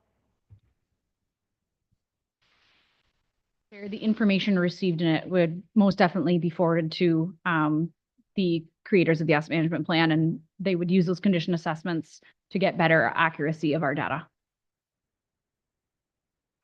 Council, what is your wish on the parks? I'm looking for direction to discuss other topics, or Deputy Mayor Shepley. Just a quick question on the pickup truck, the half ton. What's the mileage on that truck, and what the year, the one that we're replacing? You know where we're at with that? Like how many miles are on that, or kilometers are on that truck? Through you, Mayor Bonnie, I'm not sure on the exact number of kilometers. I can get that information, but one thing to keep in mind is that we're not doing any sort of highway driving, so the kilometers aren't necessarily high, but because we're doing a lot of stopping and starting, and you got to think every time we go to a park and change a garbage pail, so we stop at a garbage pail, pick it up, we're sometimes shutting off the vehicle, moving, so there's a lot of brake and mechanical things that are going on. As well, we do use a number of the vehicles for snow removal. So we wouldn't expect the wear and tear on the vehicles to be high in terms of mileage. It would be the other movement that would be taking place. They asked just because I mean, my understanding, I've done a little bit of research, not the amount that I'm sure staff and everybody has, but when it comes to the electrical trucks, I find that the savings is in the miles. The more you drive it, the more that's where you really accumulate your savings. So I'm just wondering if that's necessarily what we should be looking at on this one, but that would be my only comment on it. And thanks for answering that question. Counselor Hammond. Thanks for the chair. So I had asked at the first budget deliberation, it wasn't a deliberation, it was a budget review, what the cost of a gas powered vehicle was. Do you have that? Chair, yeah, that information was provided in an email after the walkthrough, and it was $75,000 for a gas-powered vehicle. Further, I just wanted the public to hear that number. And I don't think that we need, I know that it's a pilot project, but I don't know that Essex needs to be the first one to be the pilot project. And I think that we could wait for another municipality with more funds to do the research for us. If we need a truck, I would rather see a gas powered vehicle than an electric powered vehicle, especially if it's stopping and going all day long. But I'm not convinced that we need a new vehicle. So I would be inclined to remove the vehicle as well.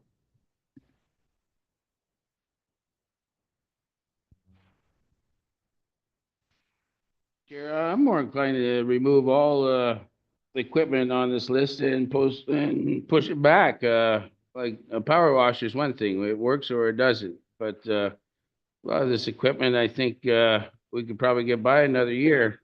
This year, anyways. The car, just to get an electric vehicle, or like the one thing I don't know about these vehicles is how they're being treated and stuff like that. People use them. Some people are using them, stop and go. Others, they're not. So I think it's hard for me to get an idea as to whether it's appropriate to buy a vehicle just based on somebody saying so. I wish I had more data on those things. And likewise goes with these other pieces of equipment. I think we're in a crunch this year, and I think new pieces of equipment should be scrutinized a lot more than they seem to be on this budget. Thank you. Director Gerard. Senior Mayor Bondi, just to Councillor Hammond, I want to caution council based on that comment, I don't believe this equipment is needed. Basically, the AMP, which these are being funded for, your asset management, is built for this, right? If it's the last 6 years, the money's been put away, so when 6 years come, the money is there. So as Councillor McGuire-Blaise said earlier, you can keep putting things off, but this equipment, we're putting repairs into that. That's costing us more money that may not be budgeted. So I just want council to be cautious of that. I was going to mention something similar to CAO Suite, but just on the comments related to the pickup truck and community services that we're proposing to purchase an electric vehicle for. That pickup truck is in very poor condition. It was actually just in the shop 2 weeks ago. I had to have a whole new front end built, drive shaft replaced. It's in severe condition. Unfortunately, because it is in poor condition, we still need it operationally. We had to make those repairs. But these pieces of equipment are definitely necessary to be replaced. I have Councillor Maiding and Councillor Guerin. Chair. Yeah, I guess with the truck, it would be two different arguments. One is if we need it or not. I would believe that there's a case that we definitely need it. The second is if it's going to be gas or electric. I could make the argument that actually stopping and starting is one of the best conditions for an electric vehicle. They actually, with regenerative braking, they'll recapture a lot of their energy and be able to use less inputted energy. So it'll actually be an increased savings as opposed to it. And then the idea of being the first pilot or the last pilot, there's been, other municipalities that have done fleet electrification. and there's a fair amount of data out there on it. And off the top of my head, I can't think of one right now that shows it was a negative. Almost all of them have saved in maintenance costs. With the subsidies that are still available, the initial cost isn't very much. Like you were saying, between the $75,000 and $80,000 that was asked for, it's a very low number anymore. So, I mean, I suppose we should probably first have the conversation if we need the truck, and then what kind of truck we want to get would be my comment. Councilor Hammond. Thank you, through the chair. Well, administration's already identified that there's a need for them. Some of these, we have an asset management plan. We have things that they've already been planning for. Some of these equipments may have been in last year's forecast for this year. I'm not sure, but going back on them.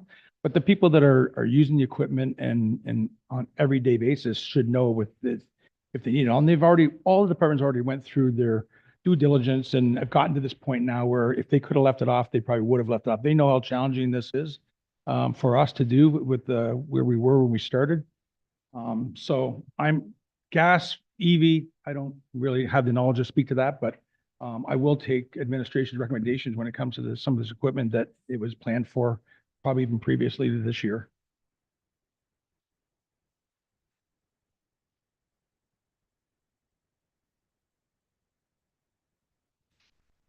I want to touch on that as far as fleets and stuff like that. Is there any advantage to doing like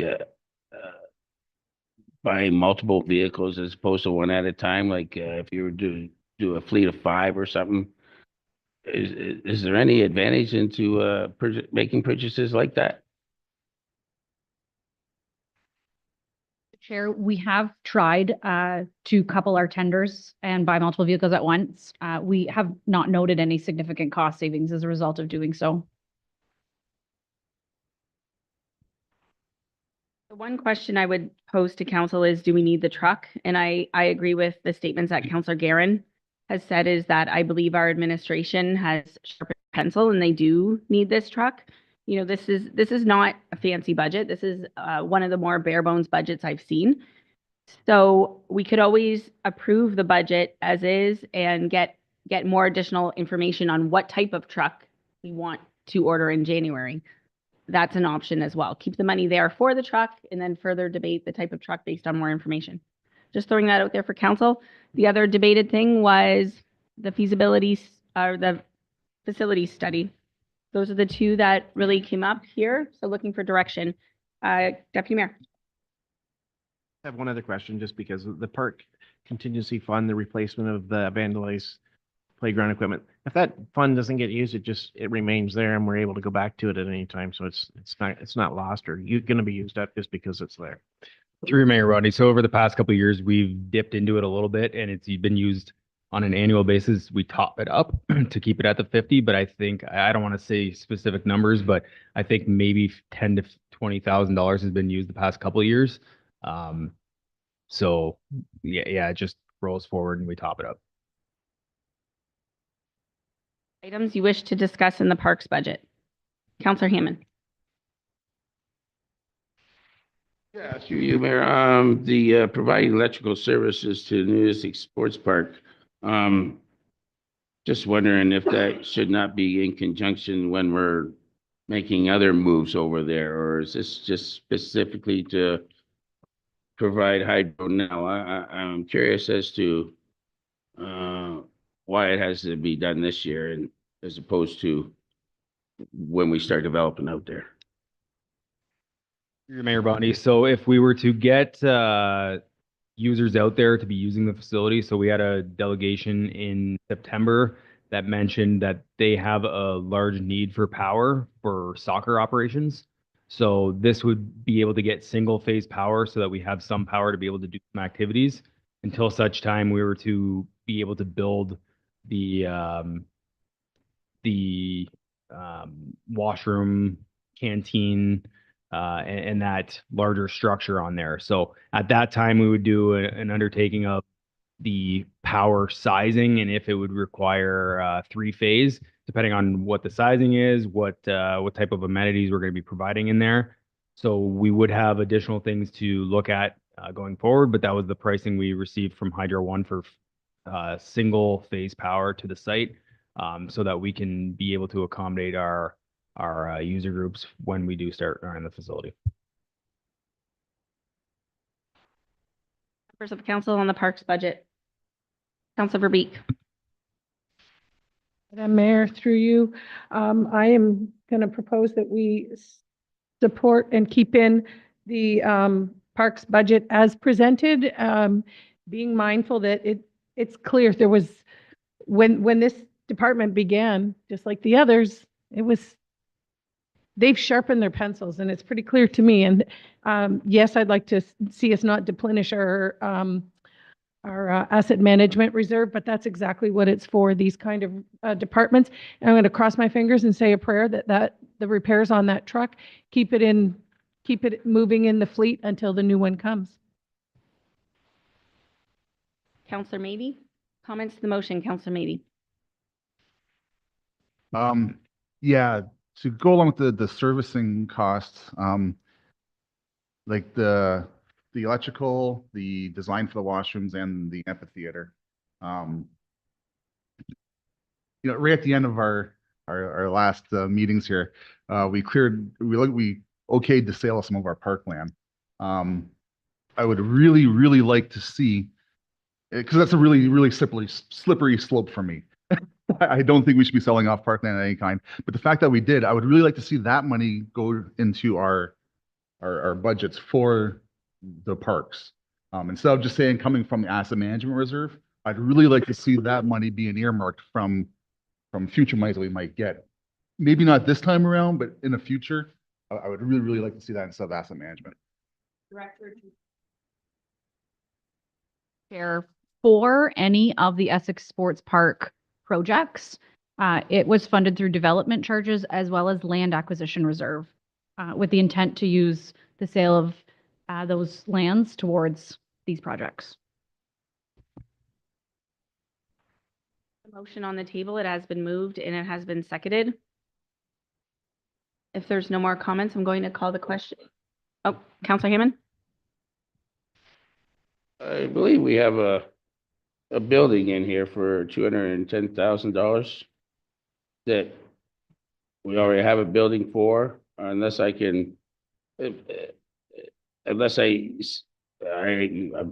there's more plans that state that this is a necessity. I don't see any reason why we need to be building a new building for stuff that we already have in an existing building. I understand that things are going to change once we realize what's going on with the high school development and stuff like that. But until that's realized, I think we should hold off on this barn at the arena or wherever they haven't even said where they're going to put it. Just for all council, in terms of the barn, if you look at the funding model, it is contingent on selling the current one. That would pay for the cost for any new barn.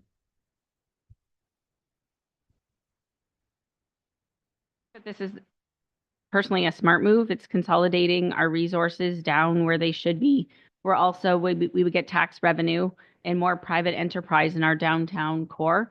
And eventually we're going to have to get all of our equipment out of the high school because we have stuff stored in the high school right now. So we need to get ahead of this. Okay, there is a motion on the table to support the parks budget. All in favor? Opposed? And that is carried. Moving on to arenas. Director Morissette. And after arenas, we'll have a quick break.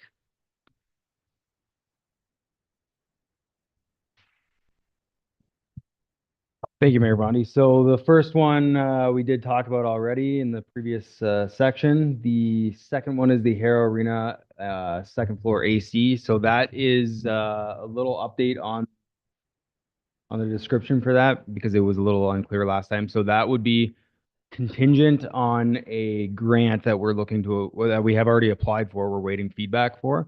That is for a generator for the facility as well as for the second floor. So that's part of the emergency management program. That's why we applied for that grant. And the arena fire panel is replacement because there's not enough capacity on the existing fire panel. The furnace is a replacement for a unit that is at the end of its useful life. Arena lighting, we looked at when we discussed the energy conservation and demand management plan a couple weeks ago at a regular council meeting. We did indicate that we were looking for energy efficiency projects. So this is one of those that will we should see significant savings on this one. Just as an example, we probably spend anywhere between $10,000 and $15,000 a year just replacing ballasts and light bulbs on the Twin Pad Arena. And on top of that, we have lift rentals that would be required. And those costs are probably not even including any sort of staff time. So there would be significant savings by updating to LEDs because you can see about 25% of the capacity that you would be using for energy. As well, there's less maintenance involved on units. So we would expect to see some good savings there. Air Arena dehumidifier and access was something that came up in health and safety. So we need to make sure that that platform is stable and secure. Replacing puck boards at the bottom. So what that's referring to is the yellow strip at the bottom of the rink. So you do get a lot of skate marks and damage to those. So we do need to start replacing that. And then our similar to the parks fund, we have the facility contingency fund. So if we have any sort of large major breakdowns, then we do have a fund where we can dip into that. And again, like we mentioned before, that's something that we don't anticipate touching. And if we do, we only use what's required, and then the following year we would top it up to get back to that amount. Questions from members of council? Councillor Garen. Chair, to Jake, so the facility contingency fund of $50,000, is that an adjusted amount from last year? And I would assume last year sort of been higher to cover these unforeseen things because you're also going to be doing some improvements on the lighting at the arenas, which I love. More, you spoke to some efficient items there. I'm wondering if there was an adjustment already taken into consideration. That's the same amount that you asked for last year. Mayor Bondi, we actually haven't had this fund in previous. What we're looking at is because we are having aging facilities. We are looking at having that, knowing that as our facilities get older, we continue to see some repairs that are needed that we kind of have to snap the fingers. They're not identified in advance. So that's why that's in there this year. Okay, so so we obviously had some costs associated last year that weren't budgeted for. And now you're asking for a contingency fund to kind of cover that. In addition to the other stuff that you're speaking about where the lighting and having to replace the lights, we've already got that in there too. So that money would have came out of operating last year whenever you had a shortfall? Through Mayor Bondi. So yes, we do have an operating budget, which we for the lighting repairs. So knowing that we would be expecting some good savings on the repairs end of things, we would expect that next year coming into budgets that we would have a reduced number on our repairs budget. In terms of the actual hydro, I don't know. I anticipate that this project would be taken into consideration done for next summer during our off season of the rinks. So it's hard to say what our reduction in electrical costs would be at this point, but it's something that we'd be monitoring in the future. But the biggest savings that are identifiable and known would be replacing ballasts and staff time and light bulbs from our existing setup, which again would be an adjustment in the 2026 budget. Thanks. One more question then. So I guess what I'm trying to get at is you added the 50,000 in contingency this year. Is last year in those emergency type things that were unforeseen things, that pretty much what it cost? Through your Mayor Bondi. So not necessarily. So that's more of kind of like each facility has its own operating area where we draw on repairs and maintenance. So this would be kind of like for all of our facilities. So realistically, a good example of something that came up last year that was not identifiable is that in Colchester, we had a lightning strike on one of our power pedestals. So that right there was an immediate almost $10,000 that we just don't have that capacity in our parks budget to be able to take that hit. So it would have come out of that budget. That's an example.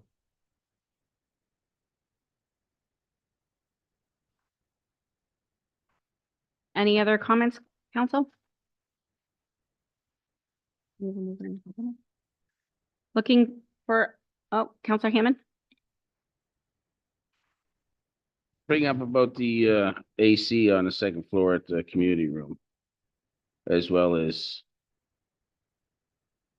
Is there something else in there besides that, or is that $160,000 for AC?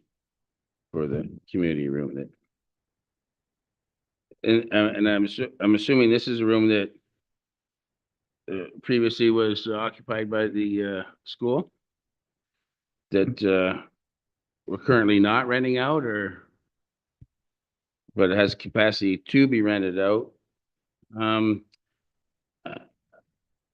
don't have a strong flavor to put air conditioning in the upstairs right now until we get a consensus as to how much it might get rented out. The community room downstairs, I don't see it being booked 100%, so I don't see the need specifically right now for to air condition the upstairs.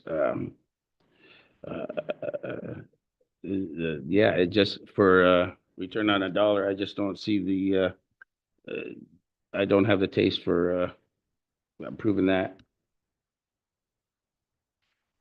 Hey, Ronnie, so there's two things that come to mind with that is number one, as part of the emergency management grant to get the generator, it kind of goes hand in hand with the AC because they're looking at those facilities that we can use as shelter space. So that would be part of it. The second one is that we're always looking for potential leaseholders that might want to utilize that space. And it becomes a challenge in the summertime to rent out that space because it does get extremely up there. And without having the AC, that has been a frequent complaint from the users that have utilized that facility. For other comments, Councilor Meady. Mayor Bondi. Yeah, when it was just a line item for an AC, I was not so enthused about it. Hearing that the generator is part of it, though, I'm much more happy. The funding, it's $80,000 from the reserve, $80,000 if we get the grant, roughly. If we don't get the grant, do we not do the project at all? Mayor Brownie, so the intent would be that we only do the project if we were to receive the grant. That is correct. Desire on the arenas. Looking for a mover and a seconder for the arenas budget. Councilor McGuire Blaze, moved, supported by Deputy Mayor Shepley. All in favor? Opposed? That's carried. And before we do break, let's just talk harbor. Director Morissette, do you want to walk us through quickly? Sure, I believe there's only one project now. Yeah, the septic tank replacement. So that's something we've been having issues with for the past couple of years. Right now, there's a septic tank at the bottom of the hill, just outside of near the stairs. So what has to happen right now is the sanitation has to be pumped up to get up to the road, and it's causing us issues with the maintenance. So when we have contractors come on site, if there's a problem, they actually have to crawl inside of the tank right now, where it's not very safe for them to do so, and it's becoming harder and harder to get a contractor out there to perform that maintenance. So this is something that we would highly recommend. Mayor, I would definitely support this, and I'll move this I'll make the motion that we approve this. I think this is also, I mean, I've spent a lot of time down at the harbor this year, and there's times where the smell is a little overwhelming. And I believe that this would be a direct reason for that. And for that reason as well, I mean, just for everybody down there, it would be beneficial to everybody. And I support this 100%. Mayor, supported by Councilor Allard. Any further questions? All in favor? That's carried. I need a motion to recess until 3:15. Councilor McGuire Blaze, Deputy Mayor Shepley, all in favor? See you back at 3:15.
go to Director Drusevich just to recap where we are.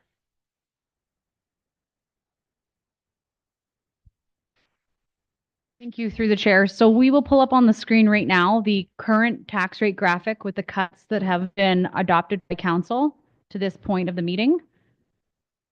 And so on a blended basis, the tax rate sits at a 4.66%. That equates to $153 per year or $12 per month for the average household in the town of Essex. We left off at the harbor, so we will pick up in the Development Services Department.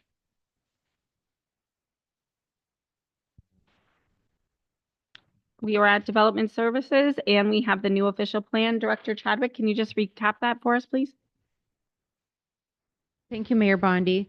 So as per council direction, the additional tasks that we added to the scope of the new OP project, they were scoped by our current consultant, WSP Canada, to include an LCR, a local comprehensive review, additional consultation efforts, and further policy writing and review of not only the Colchester secondary plan, but also the municipal-wide official plan. This budget, however, as a reminder, does not include scope for review and or completion of infrastructure servicing studies. So once the LCR is underway and potential residential and employment candidate lands are identified, WSP infrastructure would then assist in preparing that cost estimate. Those additional capital funds would either be identified in future budget, the 2026 budget, for example, or depending on the time frame, would be identified depending on the time frame, could be identified through a post-budget approval if necessary. So in essence, the 120,000 that you see before you is funded from DC, so 90% funded from DC reserves and then 10% from my department reserves. Therefore, no impact on taxation. Thank you. Director Chadwick, looking for comments from members of council on this line item. Councillor Verbeek. Just going to move that we keep it in the budget, that we receive it, keep it in the budget. By Councillor Mady. Questions to the motion? Seeing none, all in favor? Opposed? That's carried unanimously. Moving on to economic development. Director Chadwick. Thank you, Mayor Bondi. So this item, as a reminder, the industrial CIP study. So this is stemming from essentially a successful grant application. Although the project cost is still estimated to be around 30,000. At the time of the report, we only identified that we would need 22K from a carry forward of a prior project, which was the business retention and expansion project. What we realized is that at the time of the report to council, we actually didn't identify that we would require 7,900 from the grant. So this line item before you, the first one is just to clean up our records and keep our books nice and clean. So that 7,900 for the project is to come from the grant that we already received. The second item under ECDEV is the regional transit study. So a couple of weeks ago, council, you had provided a resolution of support to enter into a contribution agreement with the federal government for a rural transit feasibility study where we successfully obtained a grant in the amount of 50K. So to officially create the create the project, we have before you the proposed capital item for your consideration in the overall budget. Again, this study is expected to be fully funded, so therefore no taxation impact. Council, we have those two projects in there. Councilor McGuire, please. Chair, I will move economic development and approve both points. Seconded by Councillor Allard. Any comments? Councillor Hammond. When the study to determine feasibility for road transportation is this the entire community of Essex, or this is primarily for the Highway 3 corridor? Mayor Bondi, through you to Councillor Hammond.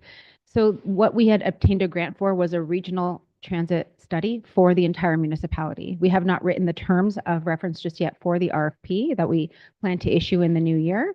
However, our grant was obtained based on the premises that it would be a review of the entire municipal boundary and the feasibility of implementing transit options throughout the municipality. It's tough to determine what the results of the study will say, but we will be looking at the entire boundary. All in favor? Opposed? That is carried. Infrastructure Services. Director Gerard, can you recap it for us, please? Sure, through you. I'll just do a quick recap of each. So Public Works equipment would be equipment that needs to be replaced for 2025, including snowplow, generator for Essex, and the RTK GPS unit, as well as some minor equipment and door replacements. Just as a point of clarity, the generator for Essex, the funding source should actually read PW General Reserve as well as water wastewater.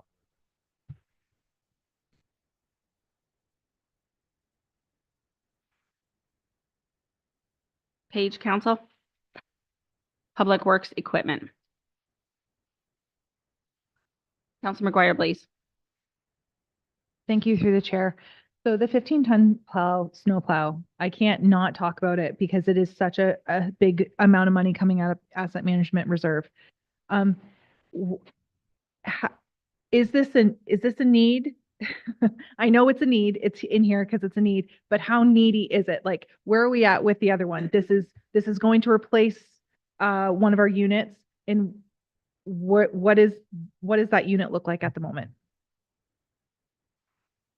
You, Madam Mayor, the current unit is unit 535. It has, like most of our snow plows, has severe corrosion due to the salt and conditions that it operates within. The life cycle on these trucks is pretty strict because of the conditions in which it's in. Looking at our slides that our manager presented, this also has some major operating costs that are coming up. It's having some clutch adjustment issues as well as some issues related to the manual clutch. So there's some significant expenses coming with this truck.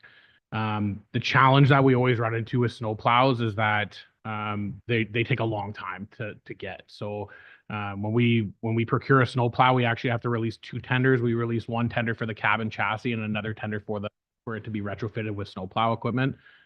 So it takes about 1.5 years to just get the cab and chassis, and then about another year to get it retrofitted. So it takes about 2.5 years to receive this truck. So although it's a big expense, it takes us quite a long lead time to get them in.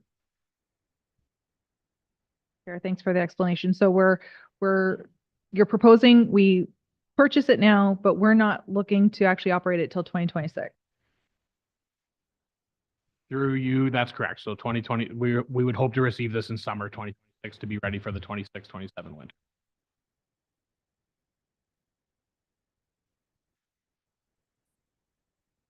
Future. Just how long does a snowplow usually last in our fleet? Through the chair. So the life cycle in our asset management plan is 15 years. However, we're experiencing a lot of issues with snowplows needing earlier life cycle replacement because of corrosion and because of issues that we've been having. So this truck, by the time we replace it, will be at its life cycle. However, I just wanted to warn council, we are experiencing those challenges, which will have to be captured in our asset management plan at some point to reduce the life cycle on our snowplows.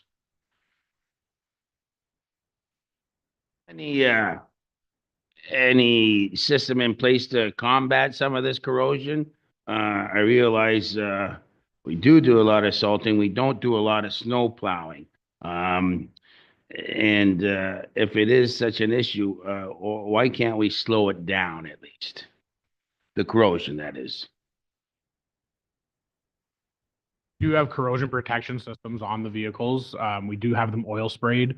And as an operational measure, after each time it's used, it is power washed with hot water and soap. So each vehicle we are doing our best to protect it from corrosion. However, salt and brine, which we use to salt the roads, are extremely corrosive materials.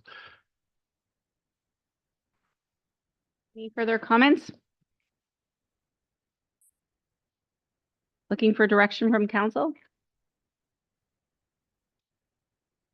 That we move forward. Councilor McGuire Blaze, supported by Councilor Verbeek. All in favor? And that is carried. Moving on now to roads and roadsides. Thank you, through you, Mayor Bondi. So Roads and Roadsides is the budget center where we capture everything related to our roads and sidewalks program. So some highlights included in this budget center this year are the transportation master plan, 2 pedestrian crossings, one at Laird and South Talbot and the other at Talbot Road near the new commercial development, our annual sidewalk maintenance program, as well as our hot mix and road surfacing programs. Some major roads that are being completed this year are the Eiler Road rehabilitation, which is phase 1 of 2 phases, and the Huffman Road rehabilitation, which is to be completed all in 1 year, with a 3rd lift to be completed in the following year. Councilor Hammond. Kevin, through you, Mayor, just the Huffman Road and the Eiler there.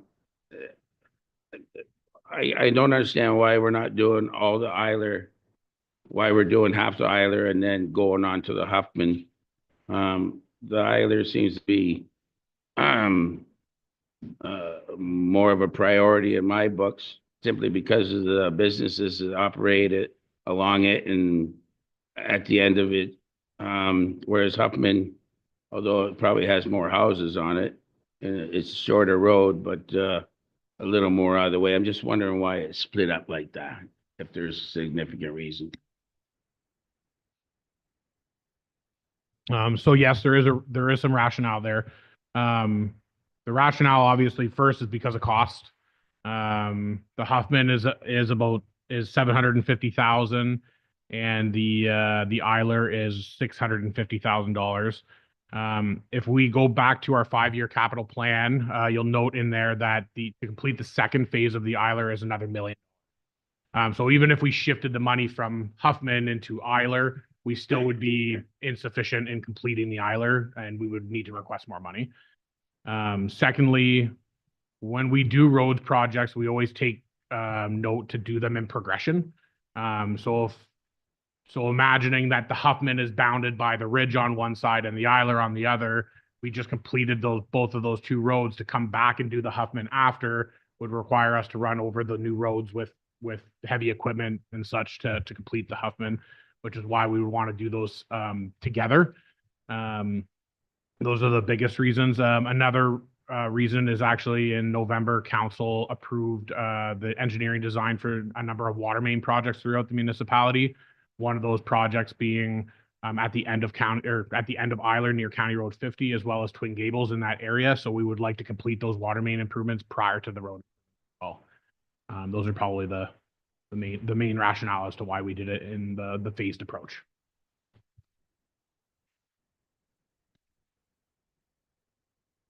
Good explanation. I'm just wondering, Director Gerard, do we have any, I know we have our roads plan now, but do we have any contingency roads that, say, the Fernwood and the Woodland and Murdoch, they come in under budget? Do we have like a B list in case we get this all done within our budget that we could go to like we did this year? Through you, we would still rely on our 5-year capital plan for that. So I would say that if we do receive some favorable pricing in terms of roads, we would reevaluate our 5-year capital plan to either move roads up that are within the scheduled projects, if they can be moved up and they don't, pair up with other infrastructure improvements, or we could even move into that priority list of roads that weren't scheduled but identified as a need in the future. We could look to move those up. So that opportunity does exist. When we award that tender in the year, if council approves this budget, we would bring those options to council at that time.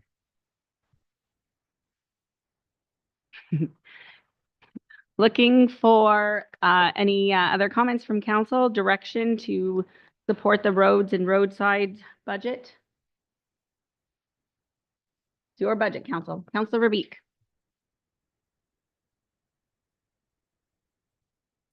Road and roadsides budget, supported by Deputy Mayor Shepley. Any further comments or questions? Councilor McGuire, please. Oh, all in favor? Opposed? That's none. That is carried. Okay.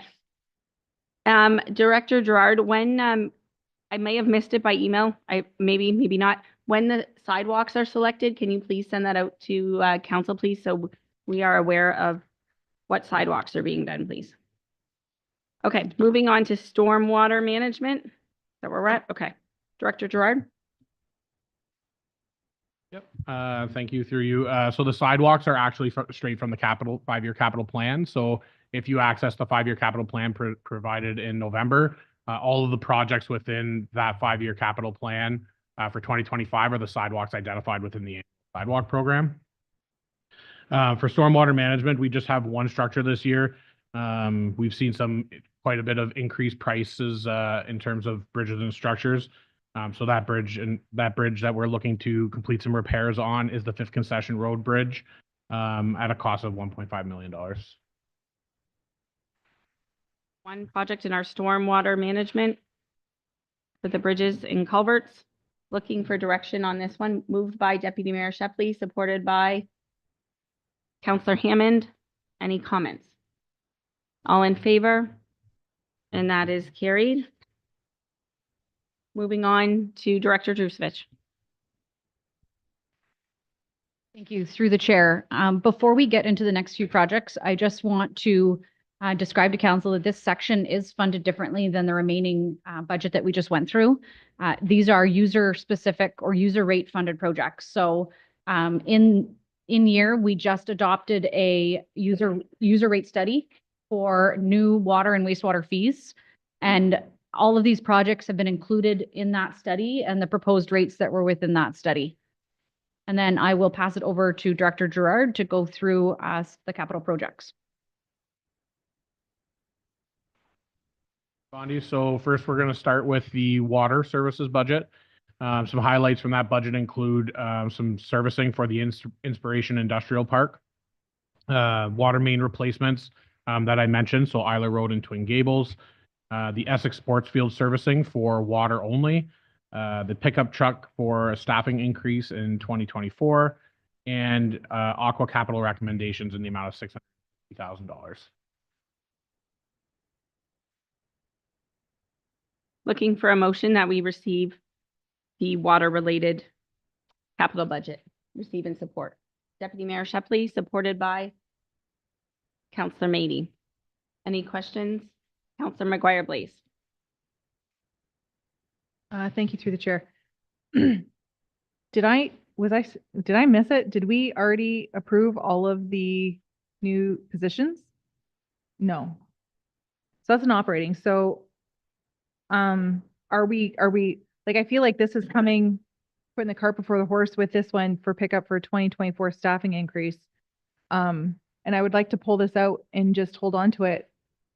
I do understand, I know CAO Suite is probably going to say this is different.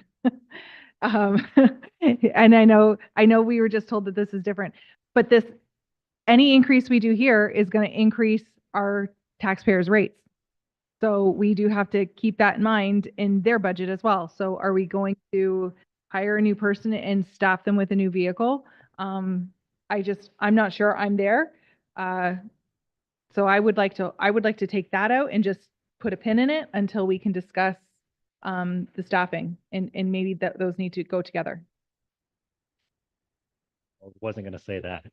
What I was going to say, these are two different departments. This pickup truck is for the staff that was added last year in the water department. The staffing that's in your budget and operating is for the public works operator. Yeah.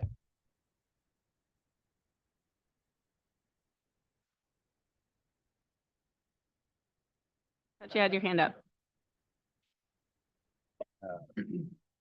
So, okay, yeah, I'm with her. I'm with Katie. Let's put a pin on this one until we get to who this staffing increase is for. Because from what I believe, that has not been approved either. Council, the truck is for a position that we hired last year's budget in Okay. water.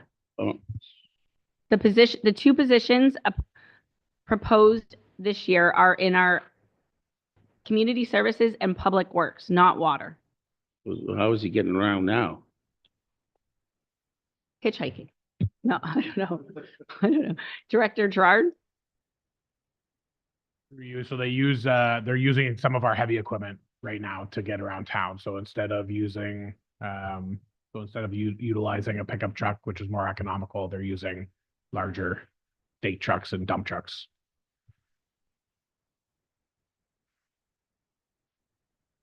Through you, Chair. When we choose which vehicle the operators are going to be driving, do we make sure like there's a need for a pickup truck, or do we look at like smaller like those like a Sprinter van or a minivan or a lowercase vehicle, a less expensive one? So, just to remind council from our budget walkthrough, so this is a department of 4 people. So there's a lot of work to be completed for 4 individuals.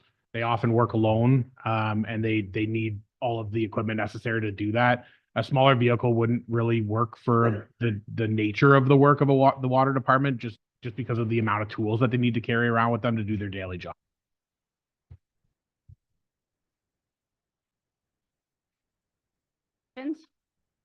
All in favor?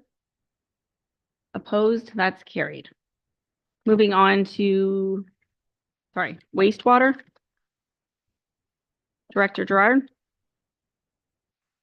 For you, Mayor Bondi. So moving on to sanitary sewer budget center, we also have included the Inspiration Industrial Park servicing for sanitary sewers.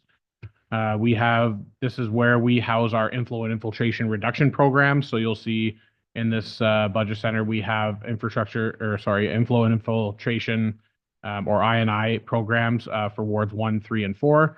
And then we also have our aqua capital recommendations for each ward, and as well as the Harrow Lagoon pump station upgrades to accommodate wet weather flows and growth in Harrow, especially directly related to the Harrow High School redevelopment. I'm wondering at some point if administration can just make us just a list of some of the things in this budget that we did surrounding flooding. Because I see there's a few parts in the budget, but I would like to have it kind of, if residents came up to us and asked us, what did we do in the budget for flooding, inflow and infiltration, and I want to be able to talk about other things as well. Okay, council, it's up to you. Looking to move the sanitary sewer budget, moved by Councillor Guerin, supported by Deputy Mayor Shepley. Questions, comments? Seeing none, all in favor? And that is carried.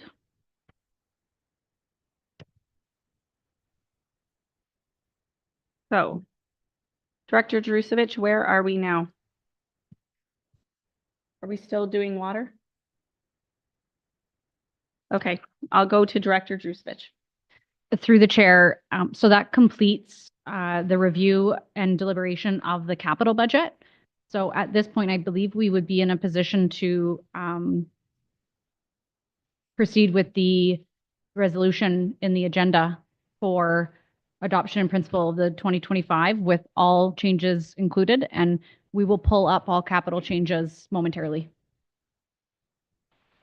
A mover and a seconder that the proposed 2025 capital budget as presented be adopted in principle, inclusive of all adjustments summarized by administration. Moved by Councillor Guerin, supported by Councillor McGuire Blaze, and we'll see it first before we.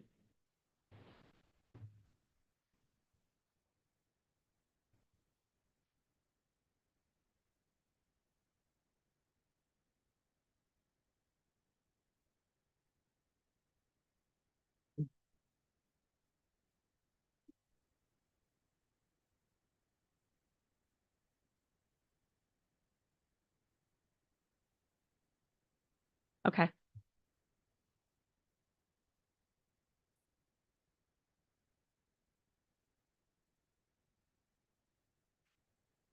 Chair, so we will summarize these changes. Can you have her scroll to the left? So what you can see is for capital, there was a reduction to the council contingency capital project from $25,000 down to $15,000. That was a $10,000 savings. And the removal of the Colchester parking plan for a reduction of $35,000.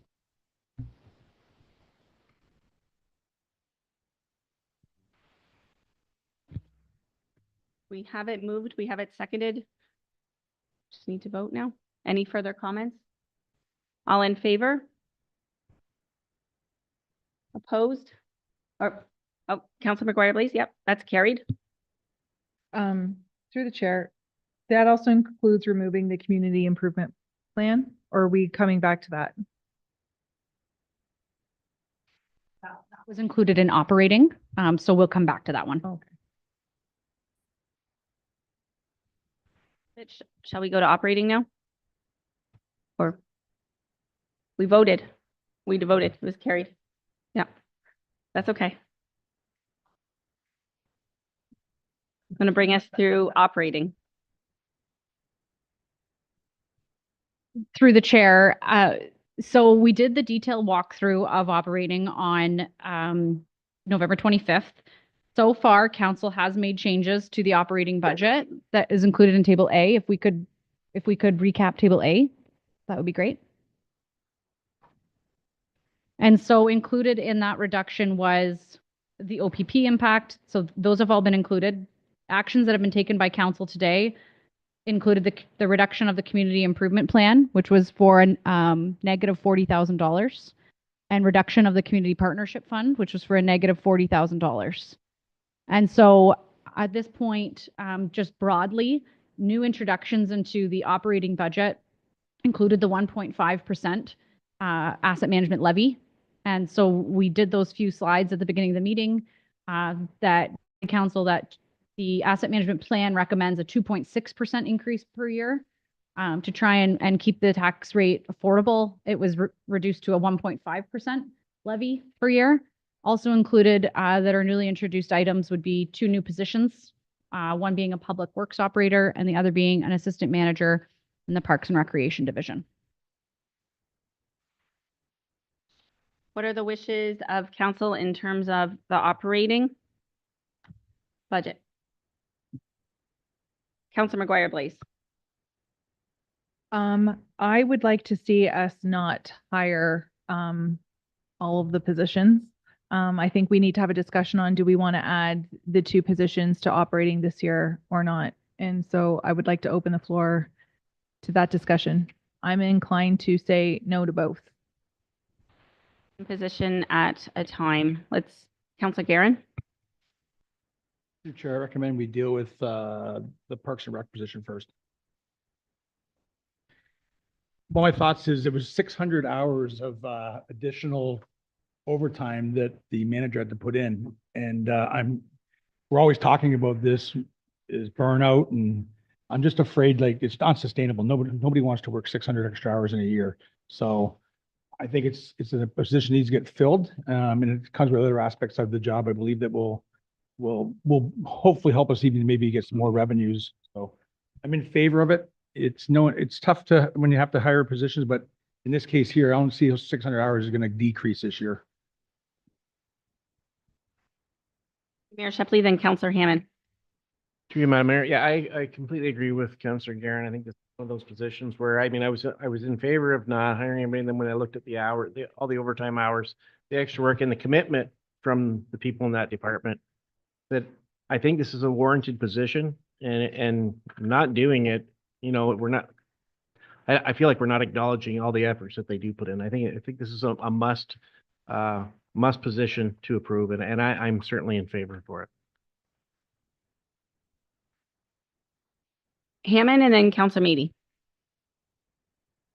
Yeah, I'd like the better breakdown of what what's causing this the number of overtime hours that are being created. I'm also would like administration to explore the idea of going back to contracting out the position to supervise Colchester Harbor again. It was a position that worked quite well back in the past.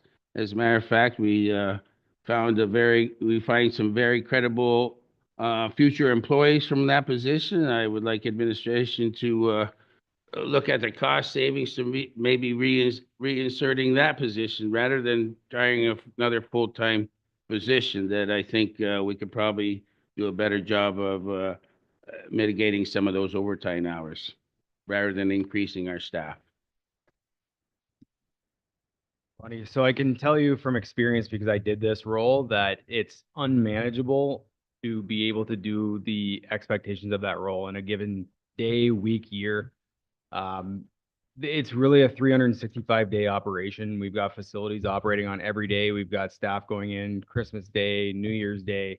We've got all of those things covered. So anytime that there's any sort of issue, an alarm call, anything that goes on, this position is expected to handle it. So on top of all that, we've got all these extra special events that we do. We've got, I think it was over 80 special events that I had mentioned before. They oversee 25 permanent positions, 15 of which report directly to him. And we talked about the suggested span of control is 5 to 7 people. This position codes probably 1,500 invoices a year. So every single time there's an invoice, it has to go through him as a signing authority. And then it's got to be promoted from there. So there's a significant amount of workload on top of all the different facilities that we oversee. So, and when we speak about this position, we're not only speaking about the highlight has been the 600 hours in this person's portfolio, but I can tell you myself, I probably have 100 hours of overtime more towards parks and facilities. The other assistant manager has hundreds of hours. So when you start adding up those as well, we're probably looking at 800 to 900, maybe 1,000 hours of overtime specific to that department. So it's very, very heavy and it's very unmanageable. In terms of the Colchester Harbor, so there is a little bit more attention that would need to be going towards the harbor, and that would be captured in the additional, excuse me, additional position. But to have a full-time contract person would, number one, exponentially increase that cost center. Excuse me. So it would actually increase the costing operations of just the harbor alone. And it really wouldn't give us that flexibility to be able to relocate those hours towards other areas of the department that would be needed, such as special events, parks, facilities, and then those things that are going on. So that would be my recommendation on why it would not be ideal. Excuse me, at the harbor. The supervisor position out in Colchester, I was referring to going back to a contracted service again, where the person would be on contract, creating a significant savings. I also am concerned that after the restructuring of our personnel in the Parks Department out in Harrow and Colchester, that all of a sudden, and I don't ever hear of a call for an assistant prior to the readjustments to personnel out there, that we needed an assistant. So I'm hard pressed for this position. Mayor Bondi, I can speak to council and say that this has been a position that I've been advocating for 4 years. It just hasn't made it to the council level in terms of priorities on a yearly basis. It's not new that these hours are significant in these roles. And just because council hasn't seen it, it has come up behind the scenes for discussion at the administrative level. It just hasn't made it to the council level. Bonnie, just to add, this past year, we had a third-party consulting come in, if everybody's members, Linton Consultant, looked at everything, talked with staff, residents, and looked for efficiencies and all that. And in terms of a temporary at the harbor, that was not mentioned. It was kind of the model to address the needs we currently have. So that's basically where we're going based on that recommendation on the org review.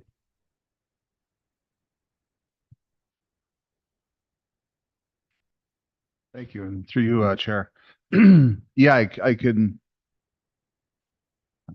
I feel the my fellow counselors' strain here on this one, and I can see why it probably took a few years to get to us.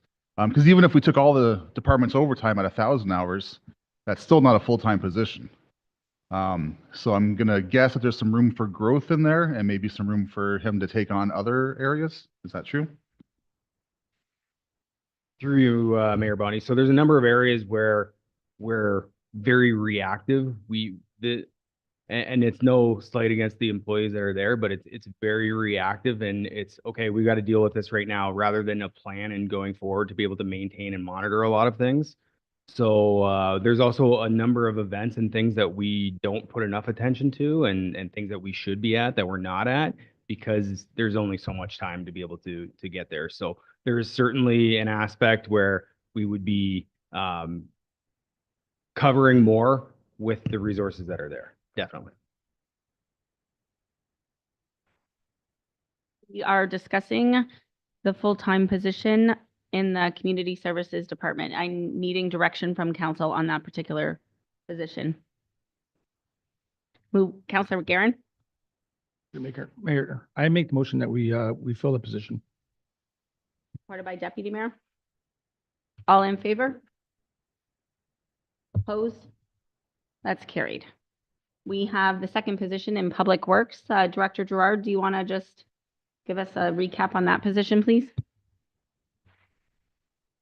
Through you, Mayor Bondi. So the Public Works Operator is a request that we've been looking at since the org review in 2017. It hasn't been filled. We haven't increased staff and complement in the department since 1999, but we've grown considerably in size in terms of new developments, increased work, increased provincial legislation, including minimum maintenance standards. We completed a business case internally in 2023.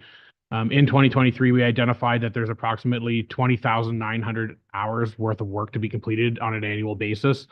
Right now, with the staff and complement that we have, we can complete about 15,000 hours of it, leaving 900 hours a year short of work that cannot be completed to maintain our current level of service.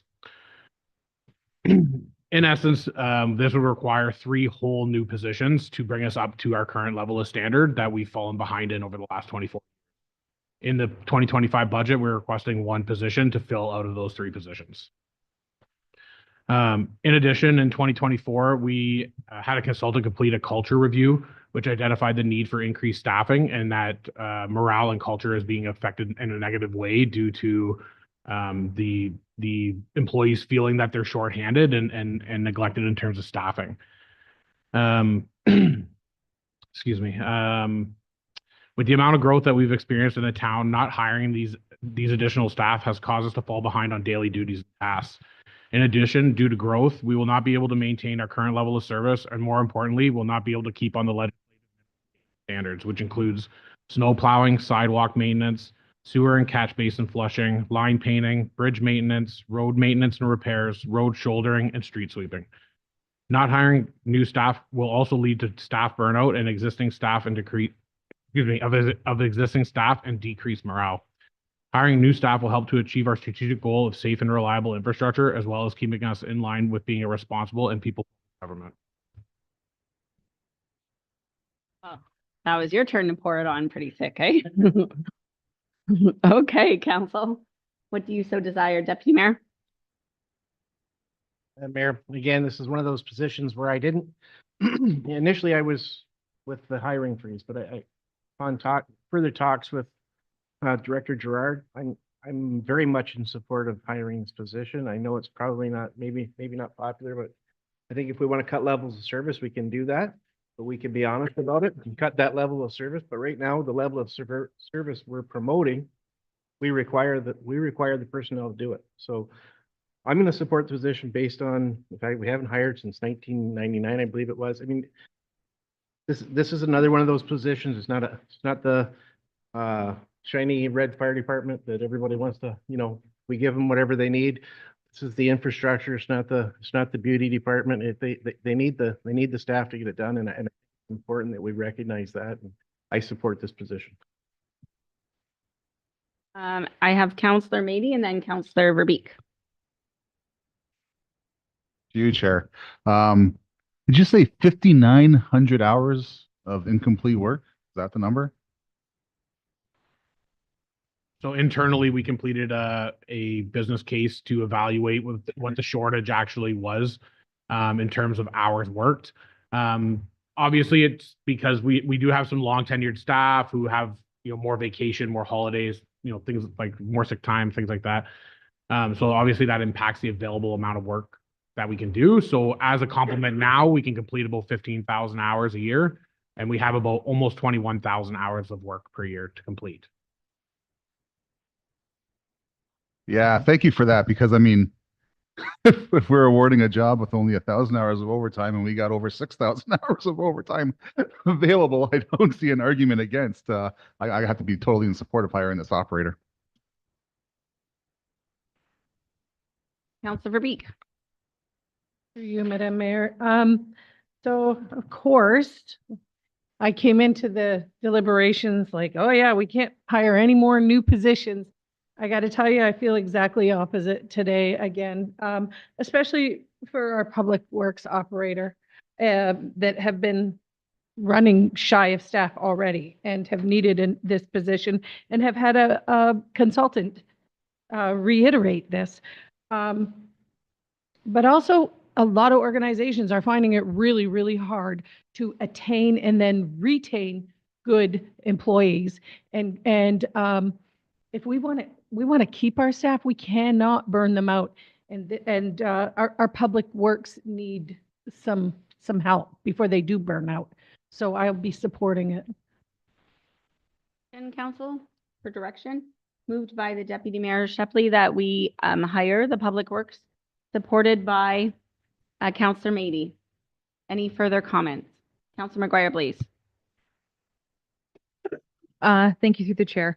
I'm not in support of hiring this position. I do think that I have a question. Are all of the positions currently filled, or is there any positions that are not filled, or any positions that are vacant at the time? Public Works, they are all filled. There is one position not filled in water. That is the position that is unfilled at the moment. Okay. I don't think that we've added a significant number of roads to our municipality to warrant new employment. I know it's been since 1990 something, but how many new streets are there in Essex Center? There's 5, 6. So to add a new person for the roads, I think that yes, they're not getting all of the work done that we're asking, but if you take a look at our budget, we are never doing all of the work that we're asking for in a year. So it's a continuous thing. It's not new.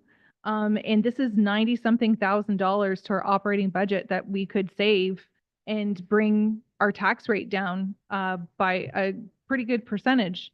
So I'm not in favor of this at this time, and that's my opinion. If we had added a crazy number of roads, we needed a new snowplow, and our level of service was going down, then I would consider it. But our level of service isn't going down, so nothing's changed in the last year. I don't know how it would impact level of service, so I'm against it.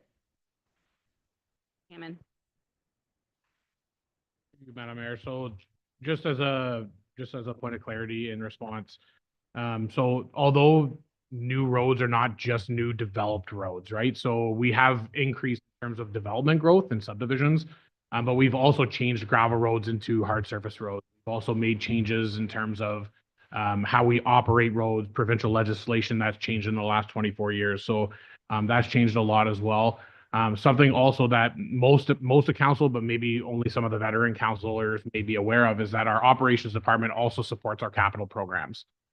So we actually complete preliminary works prior to capital improvements on our roads. So road leveling, road things, where we're actually laying asphalt prior to resurfacing to save the town costs that we would normally have to pay a contractor to do.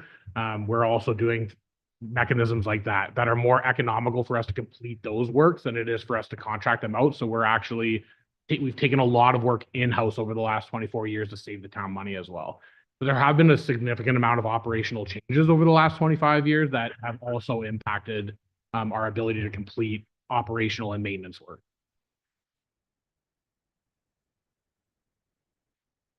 Your worship, as far as all the positions filled in Public Works, are they all filled by healthy, employees? I heard a rumor that, we have a man down.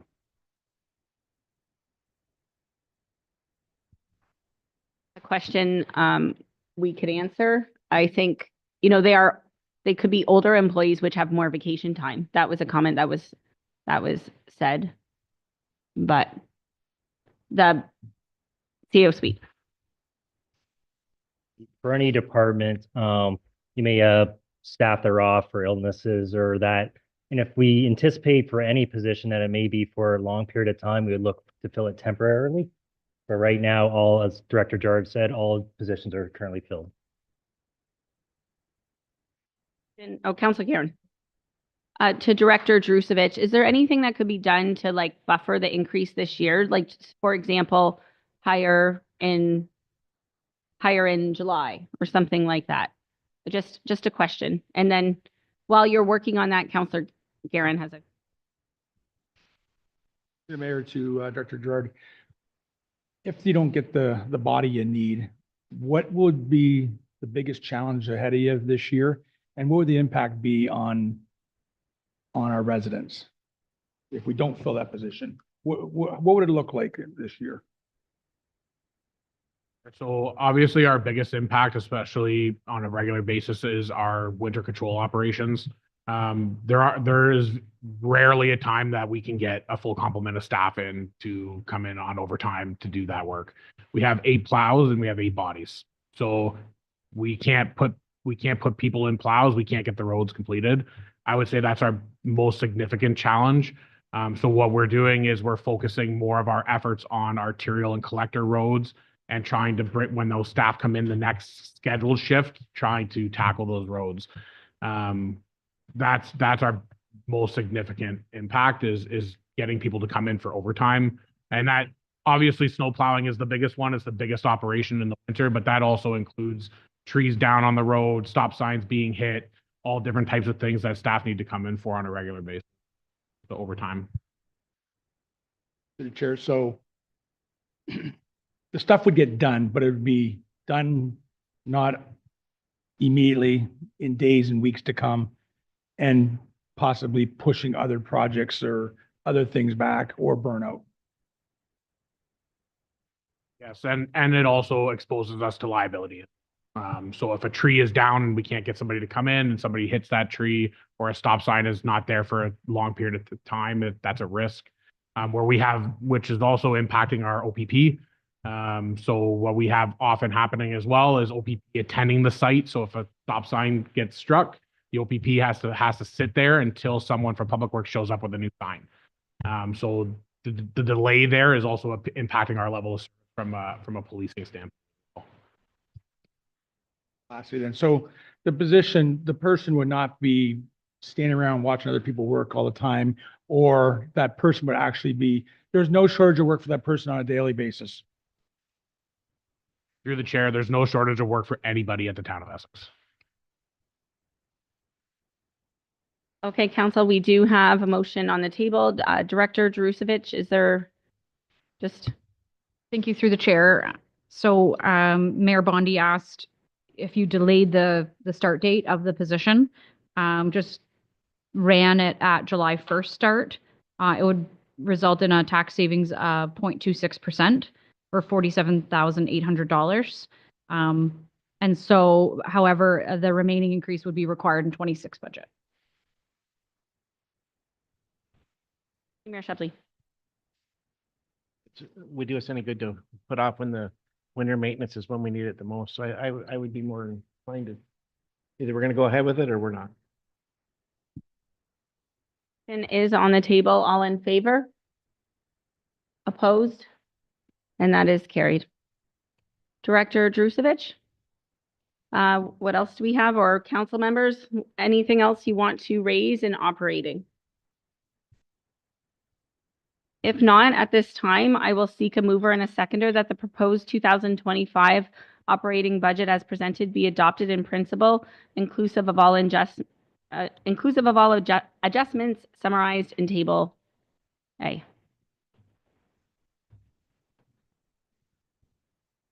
Moved by Councilor McGuire Blaze. Supported by Deputy Mayor Shepley.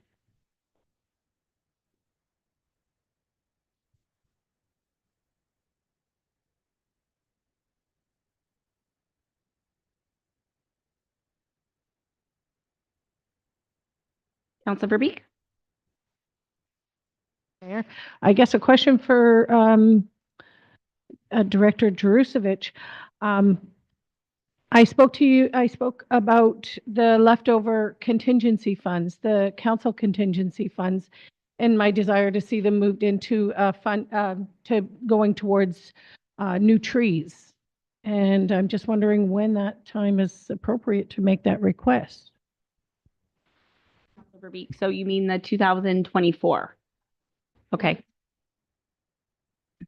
Director Drusevich.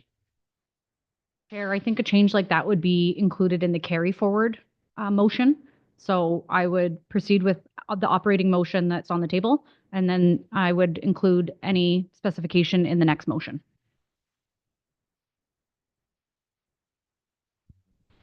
Operating. Wrap. The chair. So we will zoom in on table A. I'll recap the changes that have been adopted so far.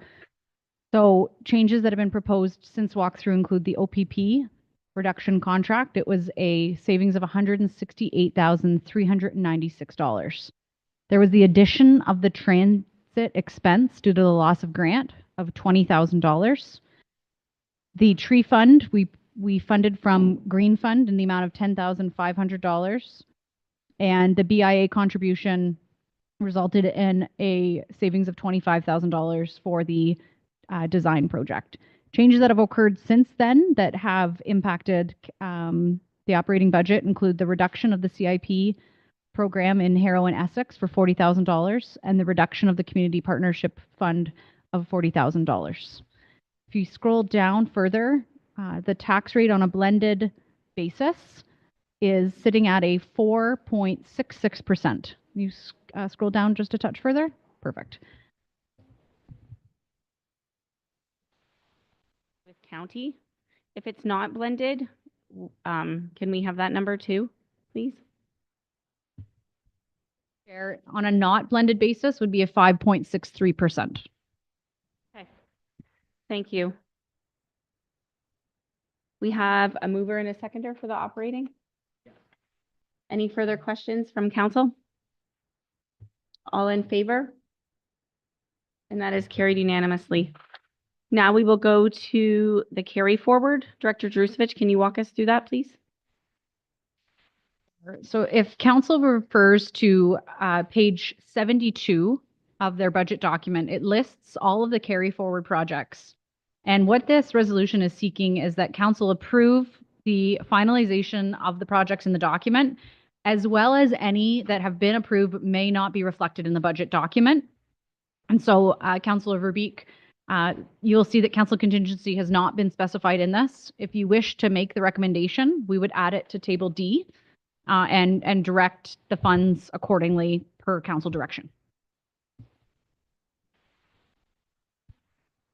Would you like to state your motion again? That council earmark the remainder of the 23 contingency fund to trees to be planted in the next year. 24? 24. Okay. And Director Drusevich, that is approximately how much money? Is it 11? $11,000? 12 and change. 12 and change? Okay. So we're looking for the unspent money from the council contingency fund to be put towards trees, supported by Deputy Mayor. Okay, we need a seconder in order to, Councilor McGuire Blaze. Deputy Mayor, you have a question? Through you to Director Drusevich, if we pull this money out, does that affect our budget or anything? Because this money would, if it wasn't spent, would carry forward and be put back into the council contingency fund as it stands, correct? Through the chair, it would be put into the reserve.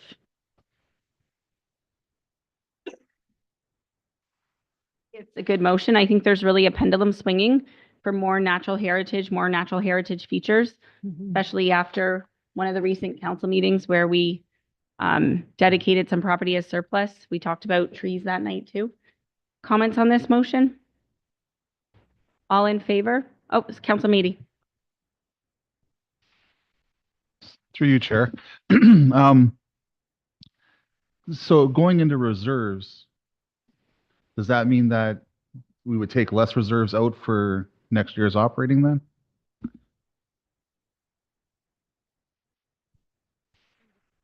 We did not fund the council contingency this year. It was funded through the tax rate, the $10,000. So it would be put into reserve and then likely in a future year be dedicated towards council contingency projects.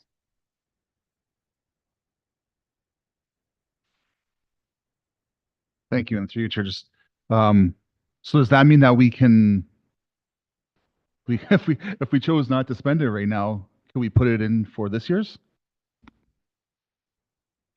Yes, that would be a potential option to reduce the tax rate impact in approximately $10,000 to fund this year's council contingency.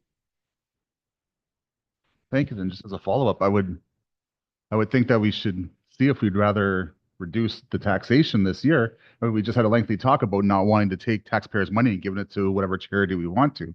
If we really stand by that, then we stand by that. If we don't, then we should keep it open to being able to give it to whoever we want to. I would even say we should take our ward money and put it in with that too, and try to lower the tax base for everybody. Your intentions of where the trees are going to be planted? Thanks, Madam Mayor. Yes, this $12,000 that I'm hoping to earmark for trees, we've learned, especially in the last few months, the last year, just how expensive trees are and how hard it is for us to come up with the funds to put new trees in. I'd like to see going forward in the future, us putting a lot more trees in parks wherever and whenever we can. We know we have a tree shortage and we have a far way to catch up. And we know the value of them. We know from our climate adaptation plan, it's been highly recommended that we increase our tree coverage. So as the contingency fund was put in place for just this type of project, I thought this would be a good opportunity to get a few new trees. It's not something we're going to be able to find a chunk of $12,000 every year at budget time that we can put towards increasing our tree stock. And hopefully just put them in various parks. Councillor Hammond. Your worship, and to what Councillor's saying here, I agree we need more trees and stuff like that. I'm more inclined that if we're really serious about getting more trees planted, that we would be further ahead to adopt a nursery plan and cut some of our costs. I think it'd be cheaper to plant and maintain our own trees until they're of a size that they can be transplanted to be used. Golf courses do it to mitigate their costs. I don't see any reason why the town wouldn't be able to do something like that as well. It's not like we don't have property that needs to be utilized better than it is. So I would see money going further towards a plan like that as opposed to individual trees. I believe that was in one of the budget proposals by administration, but it was just too costly right now. So it did get cut. Director Morissette, can you explain a little bit more? Yeah, through you, Mayor Bonnie. So we did have it as one of the projects that we were initially trying to get in front of council, but the funding strategy wasn't there. To get the initial trees, there wasn't too bad of an expense, but where the expense comes is making sure that they're watered and having the proper irrigation setup. So there was a drip irrigation setup and some other things that were needed from that. So I believe, if I'm going by memory, it was around $20,000 to be able to get that set up so that we could have that nursery going forward. I'd like to revisit that potentially next year. Is there any way we could leverage this $12,000 and get like smaller trees? I'll leave it in administration's hands, but I support it. Councillor Guerin? Through the chair. Well, that still makes more sense than buying them. I think put the money towards that, it's going to be better long-term than just putting aside $12,000 to buy trees. I'd rather see that motion amended a little bit to start putting it towards that. It just makes more, I mean, so how much property to do what you were thinking about doing and how many trees would we get out of that versus what we could buy? Approximate. I'd have to go back and look at what the numbers were, but I feel I'd be totally estimating and making a guess. But I do know that we were looking at having some of the area of the Harrow Soccer Complex on the outside of not the sports fields area, but on the outside is kind of nursery area, and that's where we'd be able to pull from the water source and the drip irrigation that would feed and water the trees, so it's not laborious for staffing to go out there and have to constantly water them. What if we save that money? What if we earmark that money and come back to it for trees or either a nursery, and we get a report in the future that says we can get so many trees or a nursery costs so much? But what if we just earmark that $2,024 for green initiatives for trees? And we don't have to decide tonight. I don't know. Councilor Verbeek? Certainly happy to amend my motion. I just want to see this contingency fund that's left remaining from the previous budget go towards our tree stock, replenishing our tree stock in the municipality. A nursery sounds wonderful. I don't think this is going to finance it, but this could be a piece of putting that in place. Jake, do we have any budget for replacement of trees right now?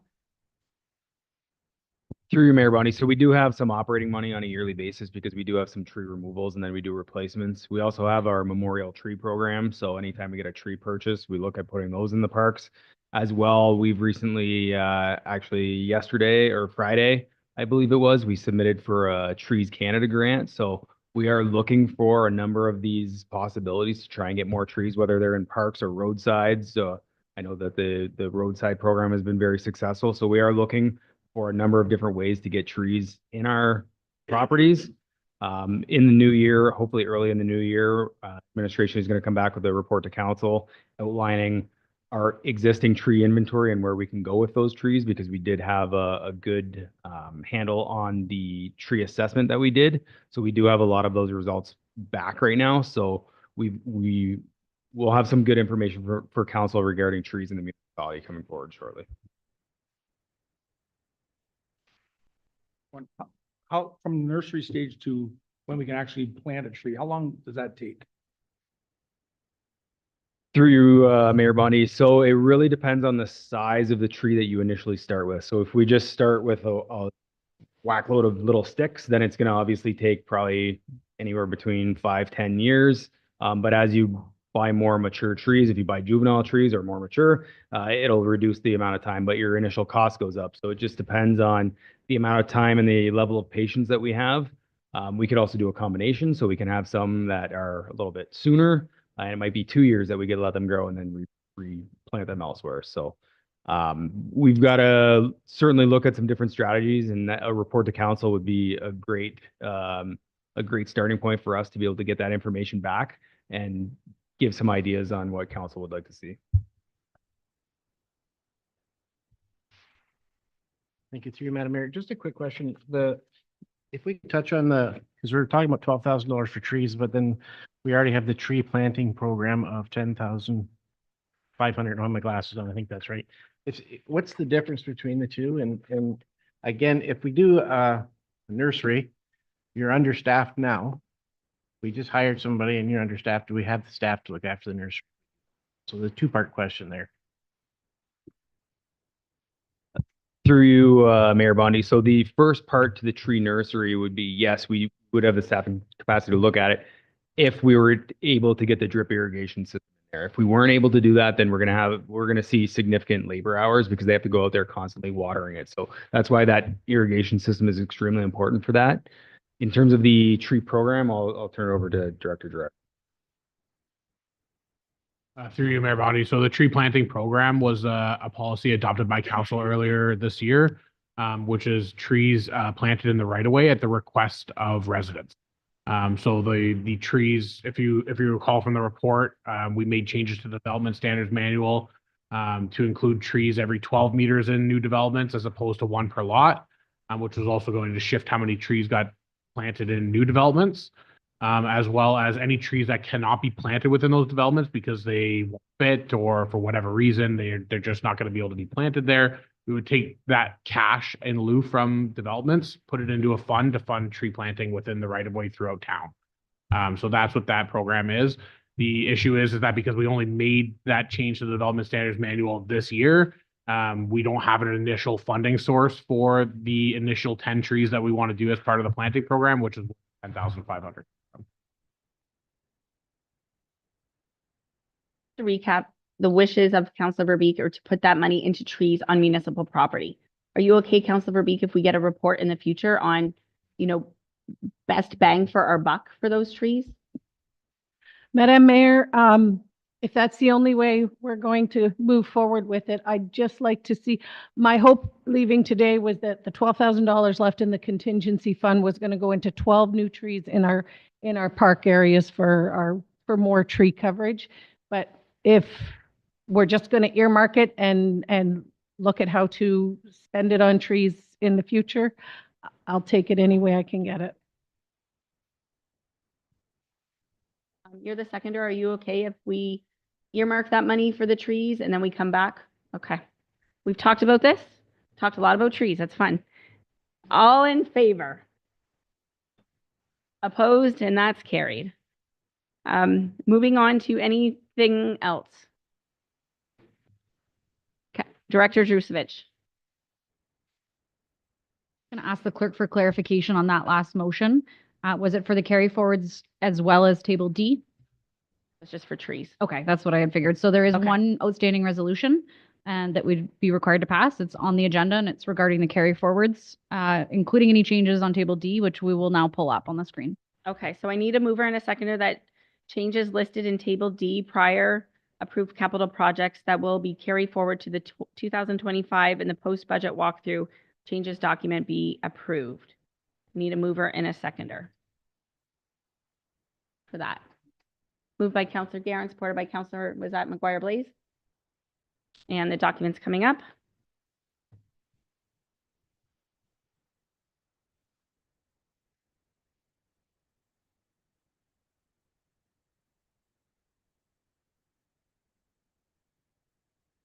So the only change present in table D would be for the direction to dedicate unspent council contingency monies from 2024 towards trees on municipal properties with a report to follow.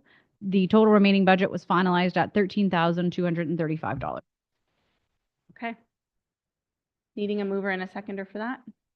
We already have one. All in favor? And that's carried. And on my agenda, I need a mover and a seconder that the authorization be granted to complete in the fiscal year 2025 any previously approved projects that remain outstanding as of December 31st, 2024 that do not appear in the 2025 budget as presented, as long as the budget costs do not exceed previously approved budget funding or allocations. Mover and a seconder for that. Councillor Maney, Councillor Guerin, all in favor, and that's carried. And at this point, are there any further comments from members of council? Seeing none, I need a mover and a seconder that the verbal report prepared by CAO Suite be received and that we move to adjourn. Councillor McGuire Blaze, Councillor Allard, all in favor. Congratulations, council and administration.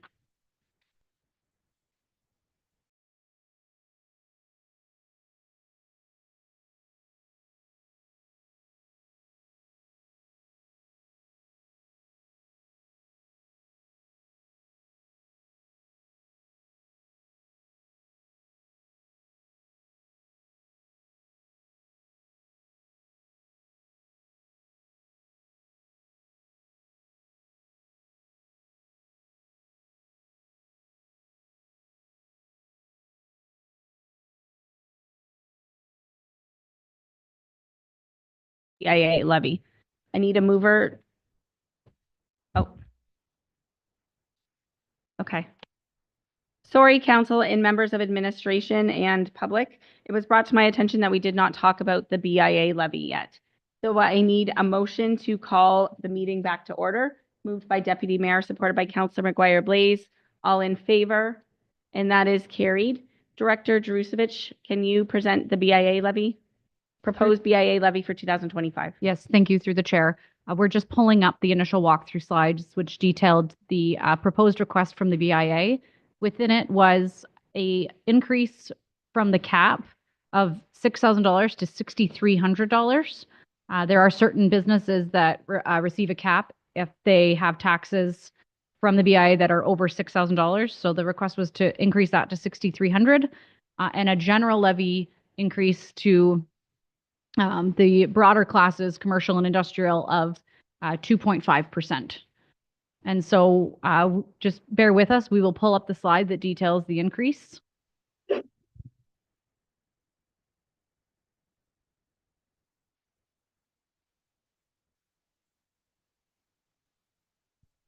Through the chair, for further detail, the it was a blended 2.2, but specifically, sorry, and it wasn't 2.5.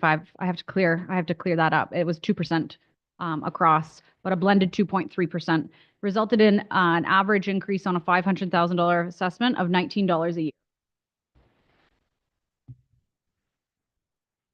So council, that is the BIA, which only applies to businesses in Ward 1. And they've come forward and asked for an increase in the BIA levy. They haven't had really an increase too much in his history. So what is your desire, council? Deputy Mayor Shepley? Did we not have a little bit of an increase or catching up last year? I'm just wondering if you could speak to that. Yes, there was a true up that was done by administration. There was no formal levy request put forward by the BIA.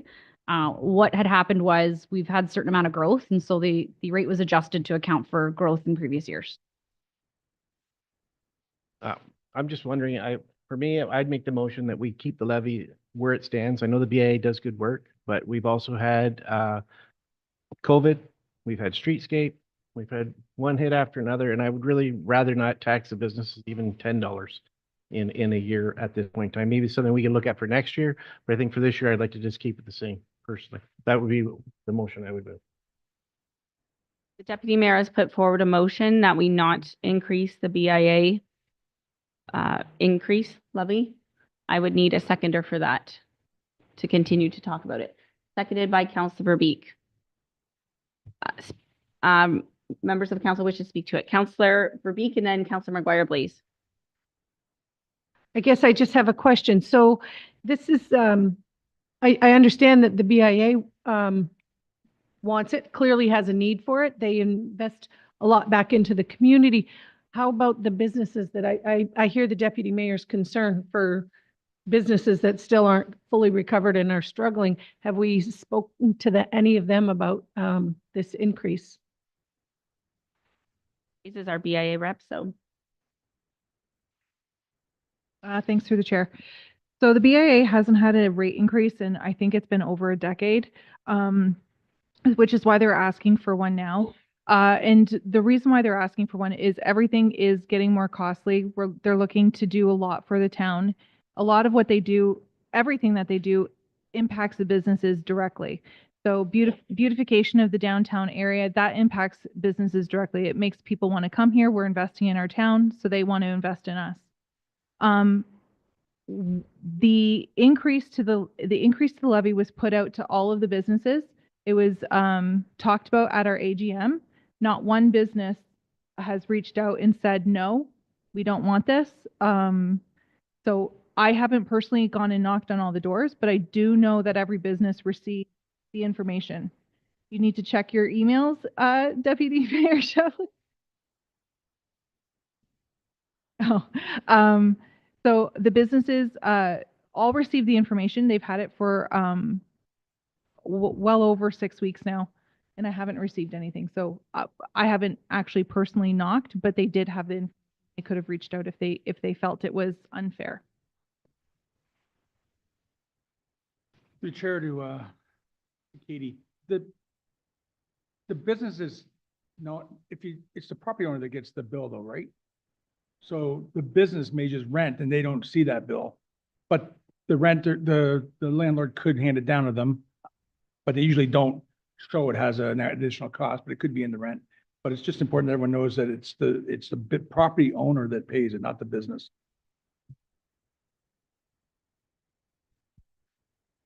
Counselor Meady.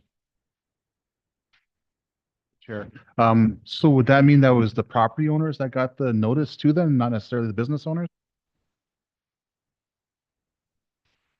Through the chair, that's correct. It was the property owners who received the notice, not our businesses. Well, if the business owns the property, they receive the notice. And if our business is signed up to receive our emails, then they receive the notice because it was sent through email as well.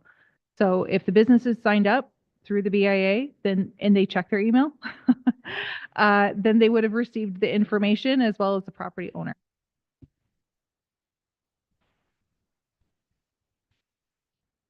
My intent wasn't that I didn't read my email. I did read it and I did get the emails from the BIA. I'm not in support of it. And you said you hadn't heard from one business. I was suggesting that here was one here that wouldn't support it. And I'm sure there's others. I'm just wondering if there's something we could, I don't know. It was my desire to not do it. I know that a lot of rental agreements do include the taxes as their portion that they have to pay. So they would see the increase in that. Maybe some aren't aware of that. Maybe some of the rental agreements don't have that, but somebody's paying the increase. So my intent was we were here to cut taxes for everybody, and I'm just speaking for some of the businesses that maybe would want this to be cut and some of the property owners. So for me, I won't be supporting it. Drusevich. So should it not proceed forward, just procedurally, what would have to happen is the BIA would have to revise their budget accordingly because it would be a cut of $4,361 to their budget. And town council is required to pass the BIA budget. So what would have to happen is a reduction to their budget and brought forward again for adoption. Thank you. I think it's a healthy conversation. I think the deputy mayor has brought forward some valid points. I also believe our businesses have to be diligent in signing up and reading the BIA emails. They need to stay informed. And, you know, this isn't something that we see all the time. If they came back next year with another increase, I don't think I would support it, but I will support it this year. Collectively, throughout all the businesses, it's less than $5,000. So I don't believe it's going to bankrupt anybody. And I do believe we have invested a lot in our downtown. And I think we have a really good relationship with the BIA. And I don't want to jeopardize them funding or co-funding the amphitheater with us. So at this point, I'll be supporting it. Any further comments? What the motion on the table is to? The motion is to deny it. Okay. The motion on the table as moved by the deputy mayor, supported by Councillor Verbeek, is to not grant the levy increase for the BIA. All in favor?